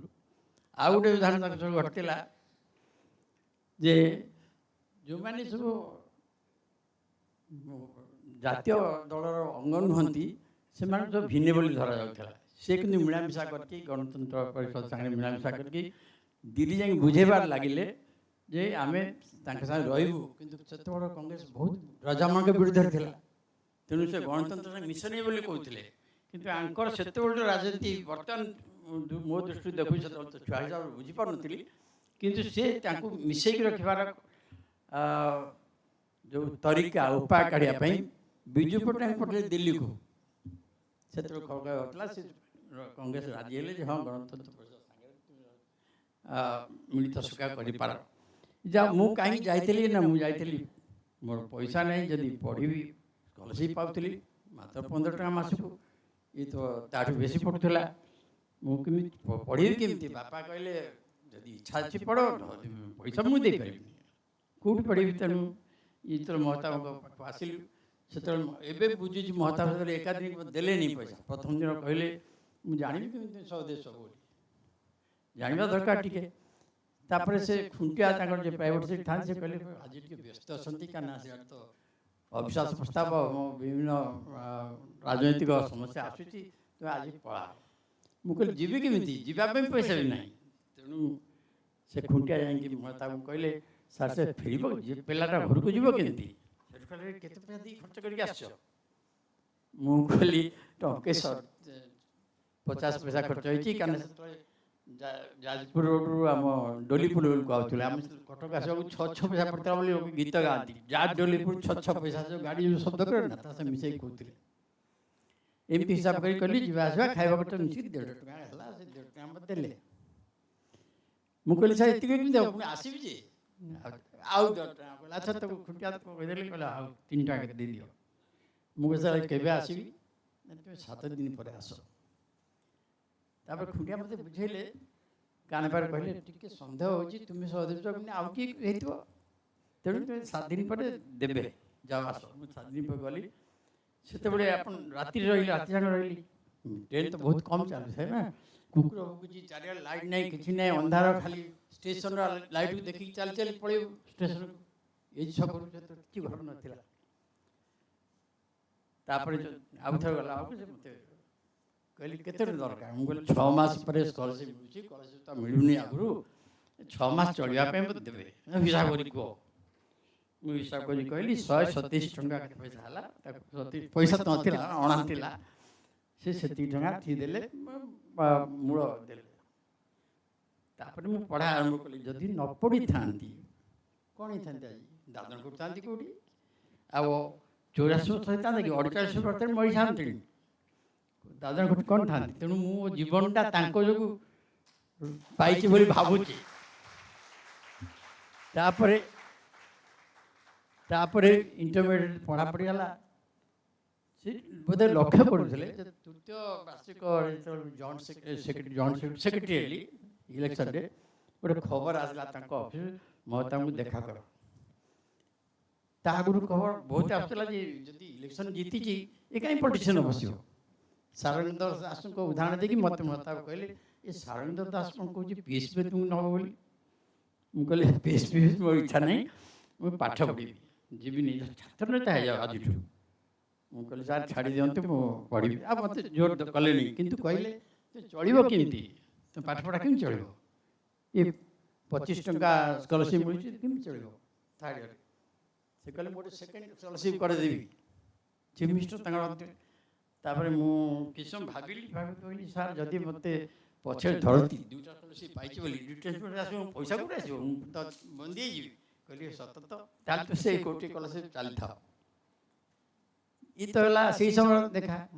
ସେତେବେଳେ ଭୁବନେଶ୍ୱରଟା ବଢ଼ିଆ ଥିଲା, ପୁରାପୁରି ଘର ତିଆରି ଚାଲିଥିଲା। ତାଙ୍କ ସମୟ ଭୁବନେଶ୍ୱର ସେ ଯଦି ବୋଧେ ଏବେ ବଞ୍ଚିଥାନ୍ତେ କ'ଣ ଭାବୁଥାନ୍ତେ ଯେ ଯେଉଁ ଭୁବନେଶ୍ୱର ଗୋଟେ ଉତ୍ତୁଙ୍ଗ ଶିଖର ଥିଲା, ପାହାଡ଼, ଶୀତଳମୟ ପାହାଡ଼ ଥିଲା, ସେଟା ଗୋଟେ ନର୍ଦ୍ଦମା ନାଳ, ବନ୍ୟା ସ୍ୱାମ୍ପୀ ହେଇଗଲାଣି। ତାଙ୍କୁ ଭାରି ବହୁତ ଖରାପ ଲାଗନ୍ତା। ଯେଉଁଟା ଫରେଷ୍ଟ ପାର୍କ ଥିଲା ସେଠି ଆବାସିକ ଗୃହ ତିଆରି ହେଇଗଲାଣି। ସେ ତାଙ୍କ ସମୟରେ ଥିଲା ଯେମିତି ଚଣ୍ଡୀଗଡ଼ ନା, ସେମିତି ତାଙ୍କର ପ୍ଲାନ୍ ଥିଲା ଯେ ବଡ଼ ବଡ଼ ଘର ହେଇଥିବ, ସେମିତି ରହିଥିବ। ଯେଉଁଟାକି ଏବେ ଆମେ ପଛେଇ ଦେଖୁ, ତାକୁ ରାସ୍ତା ଓସାରିଆ ହେଉଛି, କରିଡର ହେଉଛି, ଓଭରବ୍ରିଜ୍ ହେବ, ମେଟ୍ରୋ ହେବ। ଏସବୁ ସେତେବେଳେ ମେଟ୍ରୋ ସହିତ ତାଙ୍କ ଚିନ୍ତାରେ ନଥିଲା। କିନ୍ତୁ ଭୁବନେଶ୍ୱର ଭଳି ଗୋଟେ ରାଜଧାନୀ ହେବାର ଜାଗାରେ ବହୁତ ବଡ଼ ବଡ଼ ଜାଗା ଫାଙ୍କା ରହିବା ଦରକାର, ଖେଳଣା ରହିବା ଦରକାର, ଜଙ୍ଗଲ ରହିବା ଦରକାର, ପରିବେଶ ଠିକ୍ ରହିବା ଦରକାର, ଏ ତାଙ୍କର ଚିନ୍ତା ଥିଲା। ତାପରେ ବହୁତ ଦିନ ଧରି ମୁଁ ତାଙ୍କ ସହିତ ସମ୍ପର୍କ ରଖିପାରିନଥିଲି, ରହିବାର ସମ୍ଭାବନା ବି ନଥିଲା, କାରଣ ବ୍ୟୁରୋକ୍ରାଟ ମାନେ ତ ମିଶିବେନି।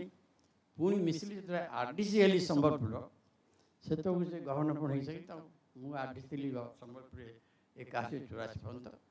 ସେତେବେଳେ ସେ ଯାଇ କହିଲେ ଯେ ହୀରାଖଣ୍ଡ ଆମେ ଆରମ୍ଭ କରିବୁ, ତୁମେ ସାହାଯ୍ୟ କର। ମୁଁ କହିଲି ସାହାଯ୍ୟ, ମୁଁ ତ ଆଉ ସରକାରୀ ଅଫିସର ହିସାବରେ ଅନ୍ୟ ସାହାଯ୍ୟ କରି, ଯେହେତୁ ଆପଣଙ୍କ ପ୍ରତି ମୋର ଗୋଟେ ରହିଯାଇଛି କୃତଜ୍ଞତା ବୋଲି ଶବ୍ଦ କହିବେନି, ରହିଯାଇଛି ଆପଣାର ଭଳି ଆପଣଙ୍କୁ ଦେଖୁଛି, ତେଣୁ ଆପଣ ଯାହା କହିବେ ଆମେ ସେୟା କରିବୁ। ନା ପତ୍ରିକାଟା ଚଲେଇବା, କିନ୍ତୁ ସମ୍ବଲପୁରରେ ଯେମିତି ଭାବନା ଆସିବ, ଗୋଟେ ଗବେଷଣାତ୍ମକ କାମ କରୁନାହାନ୍ତି, ସୁରେନ୍ଦ୍ର ସାର୍ ହେଉଛନ୍ତି, କିଛି କହୁନାହାନ୍ତି କାହିଁକି। ତୁମେ ଯଦି RDC ଅଛ, ତୁମର ଯଦି ଗୋଟେ ଅଭିଲେଖାଗାର ଅଛି, ତା ଦେହରୁ କାଗଜ କାଢ଼ି କରି ଲେଖୁନା। ମୁଁ ସେ ହୀରାଖଣ୍ଡରେ ଲେଖିଲି କେମିତି ସୁରେନ୍ଦ୍ର ସାର୍ ଯେଉଁ ଲଢ଼େଇ କରୁଥିଲେ, ଲୋକ ତାଙ୍କୁ ଧରି ପାରୁନଥିଲେ, ତାଙ୍କୁ ବୁଝେଇଲି ଯେ ସେତେବେଳେ ବନ୍ଧୁକ ଦାନ୍ତରେ କାମୁଡ଼ି ଛିଡ଼ଉଥିଲେ, ସେଇ ସମୟରେ ଇଏ ଘୋଡ଼ା ଚଢ଼ି ପଳେଇ ଯାଉଥିଲେ। ତେଣୁ କୁହାଯାଉଥିଲା ଇଏ ଗୋଟେ ଏମିତିକା ଔଷଧ ଲଗାଉଛନ୍ତି ଯେ ଆଗ ବନ୍ଧୁକ ବାଜିକି ତାଙ୍କ ଦେହରେ ପଳେଇ ଯାଉଛି ବୋଲି। ମୁଁ ତାକୁ ଲେଖିଲି ନାଇଁ, ଏଇଟା ମିଛ କଥା। ସିଏ ଘୋଡ଼ା ଚଢ଼ା ଧୁରନ୍ଧର ଥିଲେ, ଏମାନେ ବନ୍ଧୁକଟା ଖୋଲିକି ମାରିବା ପୂର୍ବରୁ ସେ ଘୋଡ଼ା ଚଢ଼ି ଚାଲି ପଳେଇଲେଣି। ଆଉ ଯିବ କ'ଣ, ବାଜିବନି, ତା ଦେହ ବାଜି ନଥିଲା, ଘଷିକି ପଳେଇଥିଲା କ'ଣ, ସେଇଟା ଦେଖିକି ଗଲେ ଆରେ ଏମିତିଆ ଲେଖ। ତାପରେ ସେ ଲେଖାରୁ ଆଉ ନବୀନ କୁମାର ସାହୁ ଯେଉଁ ଛବି ମୁଁ କରିଥିଲି ମ୍ୟାପ୍, ସେ ମ୍ୟାପ୍ ତାଙ୍କ ଇତିହାସ, ଓଡ଼ିଆ ଇତିହାସର ଶେଷ ପୃଷ୍ଠାରେ ଯେଉଁ ମ୍ୟାପ୍ଟା ଅଛି ସେଟା ମୋଠୁ ନେଇଥିଲେ। ସେଇ ସମୟରେ ଆରମ୍ଭ ହେଲା ବୀର ସୁରେନ୍ଦ୍ର ସାଙ୍ଗେ ନାଟକଟା ଆରମ୍ଭ ହେଲା। ସେତିକିବେଳେ ସେ ମୋତେ ପଚାରିଥିଲେ, ଆଚ୍ଛା ଏମାନେ ଯେଉଁ ଆଜିକାଲି ପାର୍ଟି କରୁଛନ୍ତି ଓଡ଼ିଆ ବିଷୟରେ, ମୋତେ ସବୁ କହୁଛନ୍ତି ମୋ ଯୋଗୁଁ ଗୋଟେ କ'ଣ ହେଇଗଲା, ଚଟକା ଖର୍ଚ୍ଚା ଚାଲିଗଲା, ଏମାନେ ତୁମର କ'ଣ ଧାରଣା, ମୋତେ ପଚାରିଲେ। ମୁଁ କହିଲି ଏ ତ ଆପଣ ତ ରାଜନେତା ହିସାବରେ ଷ୍ଟ୍ରାଟେଜି କରିଥିବେ ନା। ଠିକ୍ କହିଛ, ରଣକୌଶଳଟା କେହି ବୁଝନ୍ତି ନାହିଁ, ମୋତେ କହୁଥିଲେ ସେ। ଯେ ସେତେବେଳେ ଯଦି ମୁଁ ଆଜି ନ ହେଇଥାନ୍ତି, ଆମେ ମୟୂରଭଞ୍ଜ ବି ହରାଇଥାନ୍ତୁ, କାରଣ ମୟୂରଭଞ୍ଜ ଯୋଗୁଁ ସେଥିରେ ଆସୁନଥିଲା ତ। ଏ ସେଥିରେ ଯଦି ନ ହରାଇଛୁ, ମୟୂରଭଞ୍ଜ ରହିଲା। ତାପରେ ତୁ ପାର୍ଟି କରି ଆଣ, କିନ୍ତୁ ତୁମେ ତ ଜାଣିଥିବ, ତୁମେ ତ IAS ପଢ଼ୁଛ, ଜାଣିଥିବ ଯେ କେମିତି ଭାରତୀୟ ଜାତୀୟ ସ୍ତର ନେତାମାନେ ଆମକୁ କେମିତି ଡୁବେଇ ଦିଅନ୍ତି। ତାପରେ ସେ ଉଦାହରଣ ଦେଇ କହିଲେ ରାଜେନ୍ଦ୍ର ପ୍ରସାଦ ଥିଲେ, ସେ ଜବରଦସ୍ତି କଲେ କି ବିହାର ଭିତରେ ସେ ମିଶୁ। କହିଲେ ଆମେ ନେତା ହିସାବରେ କ'ଣ କରିବୁ, ଆମେ ତ ଲୋକ ଭୁଲ ବୁଝୁଛନ୍ତି କାହିଁକି। ମୁଁ ଓଡ଼ିଶାର କ'ଣ ଖରାପ କରିଛି କିଛି ତ କରାଇନି ମୋର ଯେହେତୁ ସମ୍ଭବ ତାଠୁ କରିଛି ମୁଁ କହିଲି ସାର୍ ସେଇଟା କେହି ବୁଝନ୍ତିନି ଷ୍ଟ୍ରାଟେଜି ବା ରଣକୌଶଳ ଯେ ସବୁ କାର୍ଯ୍ୟରେ କାମ କରେ ସେଇଟା ଆପଣଙ୍କଠୁ ଶିଖିବା କଥା ଆପଣ ଦିଆଡ଼ୁ ଛାଡ଼ିଥାନ୍ତେ ମୟୂରଭଞ୍ଜ ଯାଇଥାନ୍ତା ଇଏ ବି 3ଟା ଯାଇଥାନ୍ତା ସେ ଏମିତି ହିସାବରେ ତାଙ୍କ ସହିତ ମୋ ବହୁତ ସମ୍ପର୍କ ଆସିଥିଲା ଯେଉଁ ସମ୍ପର୍କଟା ମୁଁ ଆଜି ଆପଣଙ୍କୁ କହୁନି ଯେ ଇତିହାସ ସାହିତ୍ୟ କେମିତି ରଚନା କଲେ ସେ ତ ସୃଷ୍ଟି କରିବା ତାଙ୍କ ବୁଦ୍ଧି ଅଛି ମାନେ କରିବା କଥା କିନ୍ତୁ ମଣିଷ ହିସାବରେ ମୋତେ ମଣିଷ ସେ ଇଏ କରିଥାନ୍ତି ମୁଁ ବୋଧେ ଆଜି 84 ବର୍ଷ ନଥାନ୍ତି ଯଦି ମୁଁ ପାଠ ନ ପଢ଼ିଥାନ୍ତି 48 35 ବର୍ଷ ମରିଥାନ୍ତି ଯାହା ତେଣୁ ମହତାବଙ୍କ ମୁଁ ଗୋଟେ ଶିଳାଲେଖ ଜୀବନ୍ତ ଫସିଲ ତାଙ୍କ ବିଷୟରେ ମୁଁ ଏତିକ ଯେତିକ କହିଲି ଆପଣମାନେ ଯେଉଁମାନେ ପିଲା ଅଛନ୍ତି ଦେଖନ୍ତୁ ଆଜିକାଲି ରାଜନେତାମାନେ ବି ମନୋଭାବ ତାଙ୍କ ସାହାଯ୍ୟ କରିବାକୁ ଯଦି ଭଲ ଉଚିତ ମନୋଭାବ ନେଇ ଭଲ ଉଦ୍ଦେଶ୍ୟ ରଖି ତାଙ୍କୁ ପଇସା ମିଳିବ କିନ୍ତୁ ଆଜିକାଲି ଯେଉଁ ଛାତ୍ରମାନେ ଯାଉଛନ୍ତି ନେତାମାନଙ୍କ ପାଖକୁ ଏ କେମିତି ମାରିବେ ମାରି ନେବେ ଜମି ନେବେ କାହାକୁ ପିଲା ଛଡ଼େଇ ନେବେ କେଉଁଠି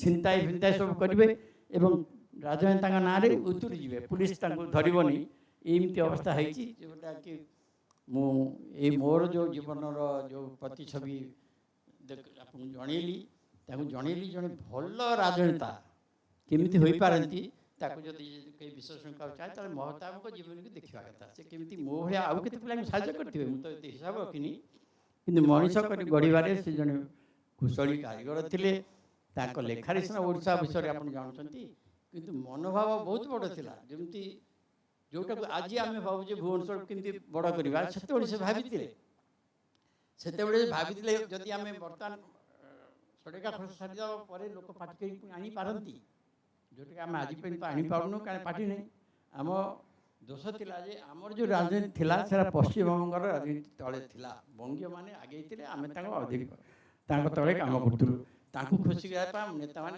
ଲାଗି ପଡ଼ିଥିଲେ ତେଣୁ ଗୋପବନ୍ଧୁ ତାଙ୍କ ଦେହରେ ମିଶିଗଲେ କଂଗ୍ରେସରେ ମଧୁବାବୁ ବାହାରିଥିଲେ ବୋଲି ଓଡ଼ିଶା ବିଭିନ୍ନ ହେଲା ନହେଲେ ଗୋପବନ୍ଧୁଙ୍କ ପାଖରେ ଯଦି ଆମେ ଥାନ୍ତେ ତାଙ୍କ ମତରେ ଚାଲିଥାନ୍ତେ ଓଡ଼ିଶା ଆଉ କିଛି ଦିନ ପରେ ବି ଉତ୍କଳ ପ୍ରଦେଶ ହେଇପାରିନଥାନ୍ତା ତେଣୁ ଆମେ ଏଇ ଯେଉଁ ମନୋଭାବ ମୁଁ ବେଶୀ ମହତାବଙ୍କ ଠାରେ ଦେଖିଛି ସେ ଯଦିଓ ତାଙ୍କୁ ଅନେକ ଲୋକ କହନ୍ତି ଟିକେ ଟିକେ କଥା ଦୋଷ କାଢ଼ନ୍ତି ସେ କହନ୍ତି ଲୋକ ଯେଉଁମାନେ ବୁଝନ୍ତିନି ଷ୍ଟ୍ରାଟେଜି କ'ଣ ପ୍ରତ୍ୟେକ କାମର ଗୋଟେ ଷ୍ଟ୍ରାଟେଜି ଅଛି ପାଠପଢ଼ା ଷ୍ଟ୍ରାଟେଜି ଅଛି ଆପଣମାନେ କ'ଣ ପଡ଼ିବ ସବୁଗୁଡ଼ା ପଡ଼ିଗଲେ ହେବନି ଟୁ ଡେଜ୍ ପଢ଼ିଲେ ବି ହେବନି ମଝି ମଝିକା ଦରକାର ସବୁ ବୁଝିବା ଦରକାର ସେମିତି ଷ୍ଟ୍ରାଟେଜି ଶିଖିବାର ପ୍ରଣାଳୀ ସେ ମୋତେ ବତାଉଥିଲେ ଏବଂ ଆମେ ତ କହୁଥିଲୁ ସେ ଥିଲାବେଳେ ଆଉ ଗୋଟେ ଉଦାହରଣ ଦେବି ସେମିତି ବଲାଙ୍ଗୀରର ରାଜ କଳା ବିକାଶ କେନ୍ଦ୍ରର ଜମିଟା ତାକୁ ସରକାର ନିଜେ ବୋଲି ଭାବୁଥିଲେ ମୋତେ କହିଲେ ଇଏ କ'ଣ ତୁମେ ଅଛ ତ ଦେଖ ସେଟା ଗୋଟେ କୃଷି କଳା ବିକାଶ କେନ୍ଦ୍ରର ଜମିଟା ରାଜା କେମିତି ନେଇଯିବେ ମୁଁ ସେଠୁ ଖୋଜି କରି ଦେଖେଇଲି ତାଙ୍କୁ ହଁ ସାର୍ ଆମେ ତ ହେଇପାରିବା ଆମେ ରଖିପାରିବା ନା କ'ଣ ପାଇଲ ମୁଁ କହିଲି ପାଇଲି ଯେ ଲେଖା ହେଇଛି ରାଜୁଡ଼ା ଗଲା ପରେ କମିଶନର ହେବେ ତା'ର ସକ୍ସେସର ତେଣୁ ମୁଁ ହେଉଛି ବର୍ତ୍ତମାନ ରଜାଙ୍କ ବଦଳରେ ଅଛି ତେଣୁ ଜମି ଦେବି ନାହିଁ କେପି ସିଂ ତ ଜାନିଗଲ ପଟ୍ଟନାୟକ ଯେତେ ଲାଗିଲେ ବି ଆଉ ଦେଲୁନି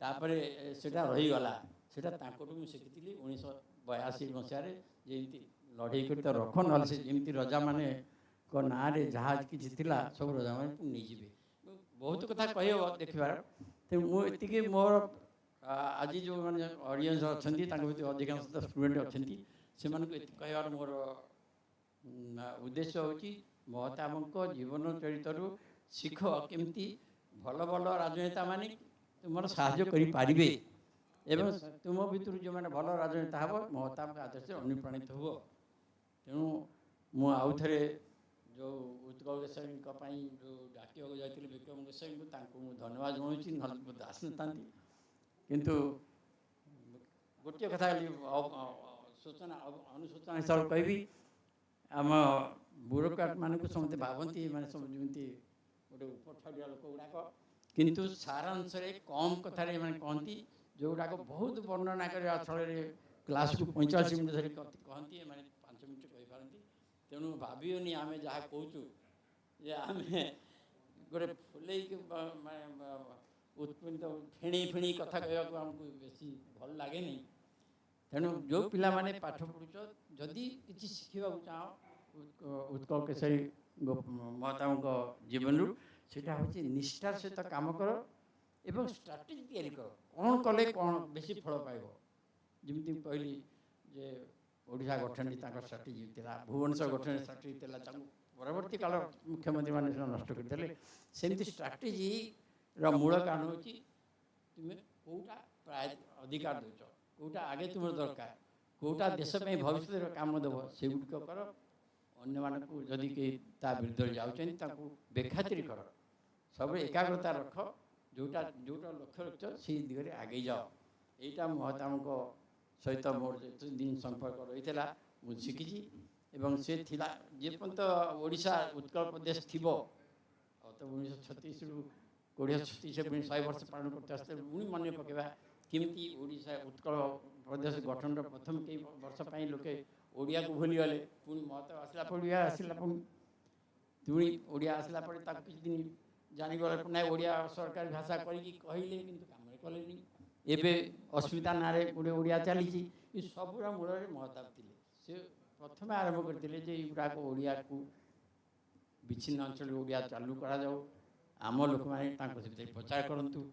ଆମ ଭିତରେ ଯେତେବେଳେ ଆସିବ ସରକାରୀ ଅର୍ଥ ତ ବେଶୀ ନଥିଲା, ବଜେଟ୍ ବହୁତ କମ୍ ଥିଲା, ତେଣୁ ତାଙ୍କୁ ଯଦି ଆଜିକାଲି ବଜେଟ୍ ଯଦି ମିଳନ୍ତା, ଯେମିତି 2,60,000 କୋଟି ହେଉଛି ଆମର ବଜେଟ୍, ପ୍ରତି ଓଡ଼ିଆ ପ୍ରାୟ 60,000 ଟଙ୍କା ମୁଣ୍ଡ ପିଛା ବର୍ତ୍ତମାନ, ସେତେବେଳେ ତ ମୁଣ୍ଡ ପିଛା ବୋଧେ 1.5 ଟଙ୍କା 2 ଟଙ୍କା ଥିଲା।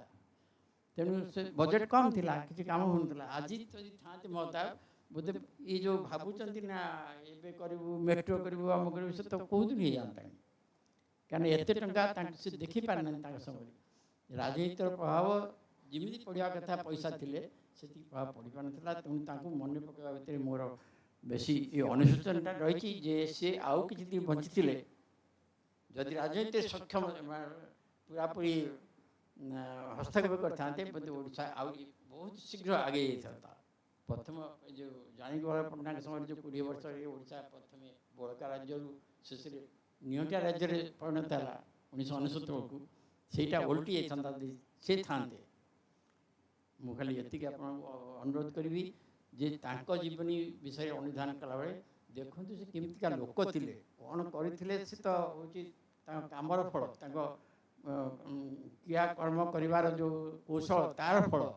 କିନ୍ତୁ ତା ମୂଳରେ ତାଙ୍କର ଯେଉଁ ମୂଳ ମନ ଥିଲା, ଓଡ଼ିଆମାନଙ୍କ ପାଇଁ ବେଶୀ ଚିନ୍ତା ଥିଲା, ଉତ୍କଳ ପ୍ରଦେଶ ଚିନ୍ତା ଥିଲା, ରାଜଧାନୀ ପାଇଁ ଚିନ୍ତା ଥିଲା, ଆମର ହୀରାକୁଦ ବନ୍ଧ କରିବାର ଚିନ୍ତା ଥିଲା। ଏଇଗୁଡ଼ାକ ଯେଉଁ ସେଇ ସମୟର ପରିସ୍ଥିତିକୁ ଦେଖି ଚିନ୍ତା ଥିଲା, ବହୁତ ଉଚ୍ଚ ଧରଣର ଥିଲା। ସେଥିପାଇଁ ଆମେ ଆମ ପକ୍ଷରେ ସେ ଅମର ରହିବେ। ଏବଂ ଆପଣ ପିଲାମାନେ ଯେଉଁମାନେ ତାଙ୍କୁ ଜାଣିନାହାନ୍ତି, ବହି ପଢ଼ିଲେ ଜାଣିବେ, ଅଧ୍ୟାପକମାନେ କହିଲେଣି। ତେଣୁ ବେଶୀ ମୁଁ କହିବିନି। ଆପଣ ମୋତେ ବେଶୀ ସମୟ ଦେଇଥିବାରୁ ଆପଣମାନଙ୍କୁ ମୁଁ ଧନ୍ୟବାଦ ଜଣାଉଛି। ଜୟ ଜଗନ୍ନାଥ, ଜୟ ଉତ୍କଳ।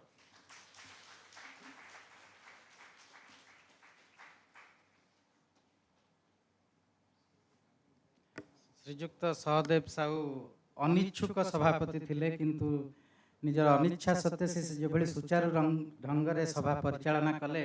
ଠିକ୍ 12ଟା ବେଳେ ଆରମ୍ଭ ହୋଇଥିଲା, ଠିକ୍ 1 ବେଳେ ଏହି ଅଧିବେଶନ ସରିବାକୁ ଯାଉଛି।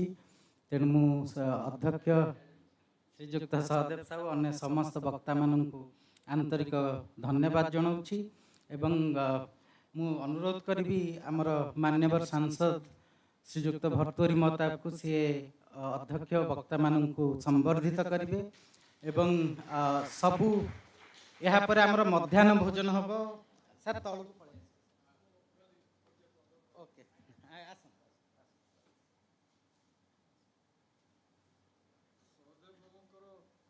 ବକ୍ତବ୍ୟ ପରେ ମୁଁ ଲୋଭ ସମ୍ବରଣ କରିପାରିଲି ନାହିଁ, ଭାବିଥିଲି କେବଳ ଶ୍ରୋତା ହେଇକି ବସିବି ବୋଲି। 2ଟି ବିଷୟ ଏଠି ଖାଲି ଆପଣଙ୍କର ଦୃଷ୍ଟି ଆକର୍ଷଣ କରୁଛି, ବିଶେଷ କରି ଯେଉଁ ଗବେଷକମାନେ ଅଛନ୍ତି, ଛାତ୍ରଛାତ୍ରୀମାନେ ଅଛନ୍ତି, ତାଙ୍କର ଧ୍ୟାନ ଆକର୍ଷଣ କରୁଛି। ଦେଶ ସ୍ୱାଧୀନ ହେବା ପରେ ପ୍ରଧାନମନ୍ତ୍ରୀ ପ୍ରତ୍ୟେକ ରାଜ୍ୟର ମୁଖ୍ୟମନ୍ତ୍ରୀମାନଙ୍କୁ ପତ୍ର ଲେଖୁଥିଲେ। ସମ୍ଭବତଃ ଓଡ଼ିଶାର ତତ୍କାଳୀନ ପ୍ରଧାନମନ୍ତ୍ରୀ, ପରବର୍ତ୍ତୀ ଅବସ୍ଥାରେ ମୁଖ୍ୟମନ୍ତ୍ରୀ ମଧ୍ୟ ସବୁ ଜିଲ୍ଲାପାଳଙ୍କୁ ପତ୍ର ଲେଖୁଥିଲେ। ସେ ପତ୍ର ଗୁଡ଼ିକ ମଧ୍ୟ ସଂରକ୍ଷିତ ଅଛି। ନୂଆକରି प्रदेश गठन है, नुआ जिला है, गड़जात राज्य परिवर्तन होकि गोटे शासनाधीन है, गोटे संविधान अनुसार शासन चलला। ये जो चैलेंज आसिला बिफोर दी एडमिनिस्ट्रेशन, से एडमिनिस्ट्रेशन रे जने जिलापाल जे कॉलोनियल सिस्टम रे परिचालित होतला, से नुआ गणतांत्रिक व्यवस्था रे किभली शासन परिचालना करिवो से विषय रे बांकर ये जो चिट्ठी गुड़िक जाउथला से अनेक खोराक जोगेइबो वर्तमान रो गवेषक मानक पई, छात्र छात्री मानक पई देखिबा पई जे किभली आमे गोटे सिमेट्री आनिले इन दी एडमिनिस्ट्रेटिव सिस्टम। एठी रब्बाबू मते कहउथले से जेतबेले ट्रेनिंग पई गले Bombay sorry Delhi Metcalfe house रे तांकर प्रथम ट्रेनिंग हैला। मेटकाफ हाउस रे बा मध्य जाई कि लेक्चर दउथले। ए जो सिस्टम टी सेतबेले गठन कराइतला आज जने कन्सीव करि परिबो नै जे जने राजनेता को डाकी कि किभली भाबरे ट्रेनिंग सिविल सर्वेंट मानको कुहा जीवो दिस इंटरेक्शन केवल गोटे अनुष्ठान वर्तमान अच्छी बिटवीन जुडिशियरी एंड लेजिस्लेचर से मध्य ठीक भाव में चालू ना जोटा डॉक्टर राधाकृष्णन और राजगोपालचारी आरंभ करते दिल्ली रे। किंतु ये जो दुईटी विषय भितर मु भावुची किछि आमे अधिक चर्चा करिबा दरकार। आउ गोटे छोटिया कथाटे ये कहबी आपण माने समस्त विशेष करी अधिकारी माने जानिचंती निहार रंजन होता जे परवर्ती अवस्था रे हमरो यूपीएससी रे गोटे मुख्य भूमिका अध्यक्ष भाव में कार्य निर्वाह करते बालेश्वर जिलापाल थिले सॉरी पीसी होता निहार होता को बड़ पूर्णचंद्र होता बालेश्वर कलेक्टर थिले। वासुदेवपुर रो भेड़ा अंचल रे हमर बालेश्वर लोक बा भद्रक लोक जे थिबे बुझी परिबे भेड़ा अंचल रे माने समुद्र कूल अंचल रे गोटे झमेला हला।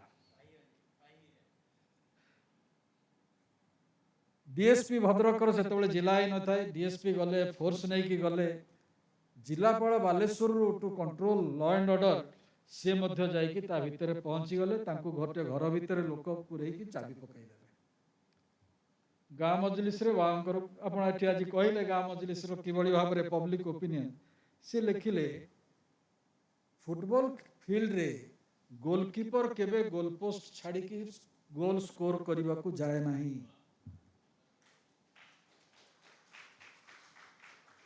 एवं पूर्णबाबू ये कथाटा को शेष माने मते भी बारंबार कही ये गोटे गुरुवाणी मु केबे मो जीवन रे भूली पारिबे नाही।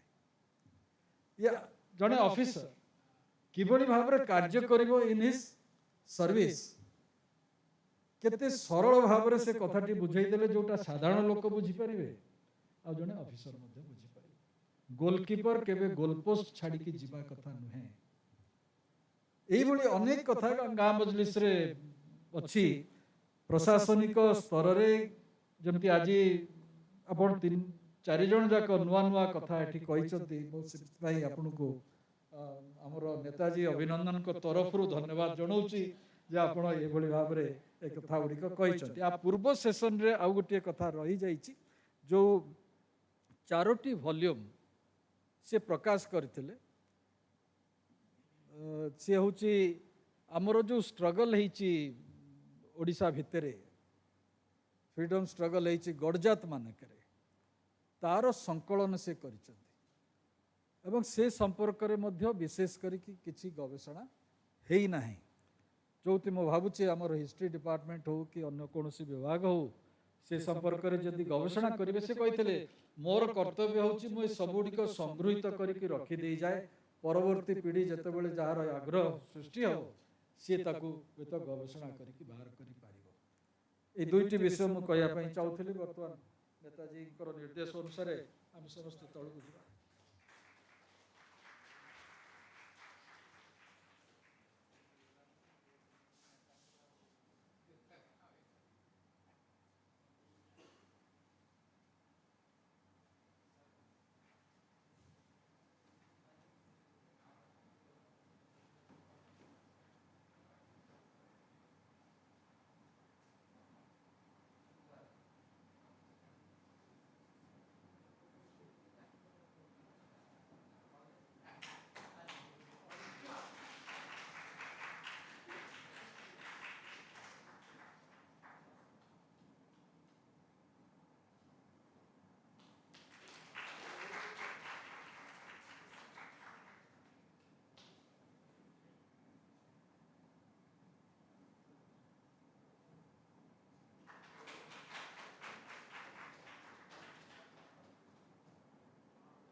एठारे उपस्थित समस्त को मु अनुरोध करुछि से माने एनेक्स 2 को जिबे मध्याह्न भोजन पई मध्याह्न भोजन पर आउ एक सेशन अछि सांबादिकता उपरे तेणु आमे एबे समस्त जिबा एनेक्स 2 को मध्याह्न भोजन पई।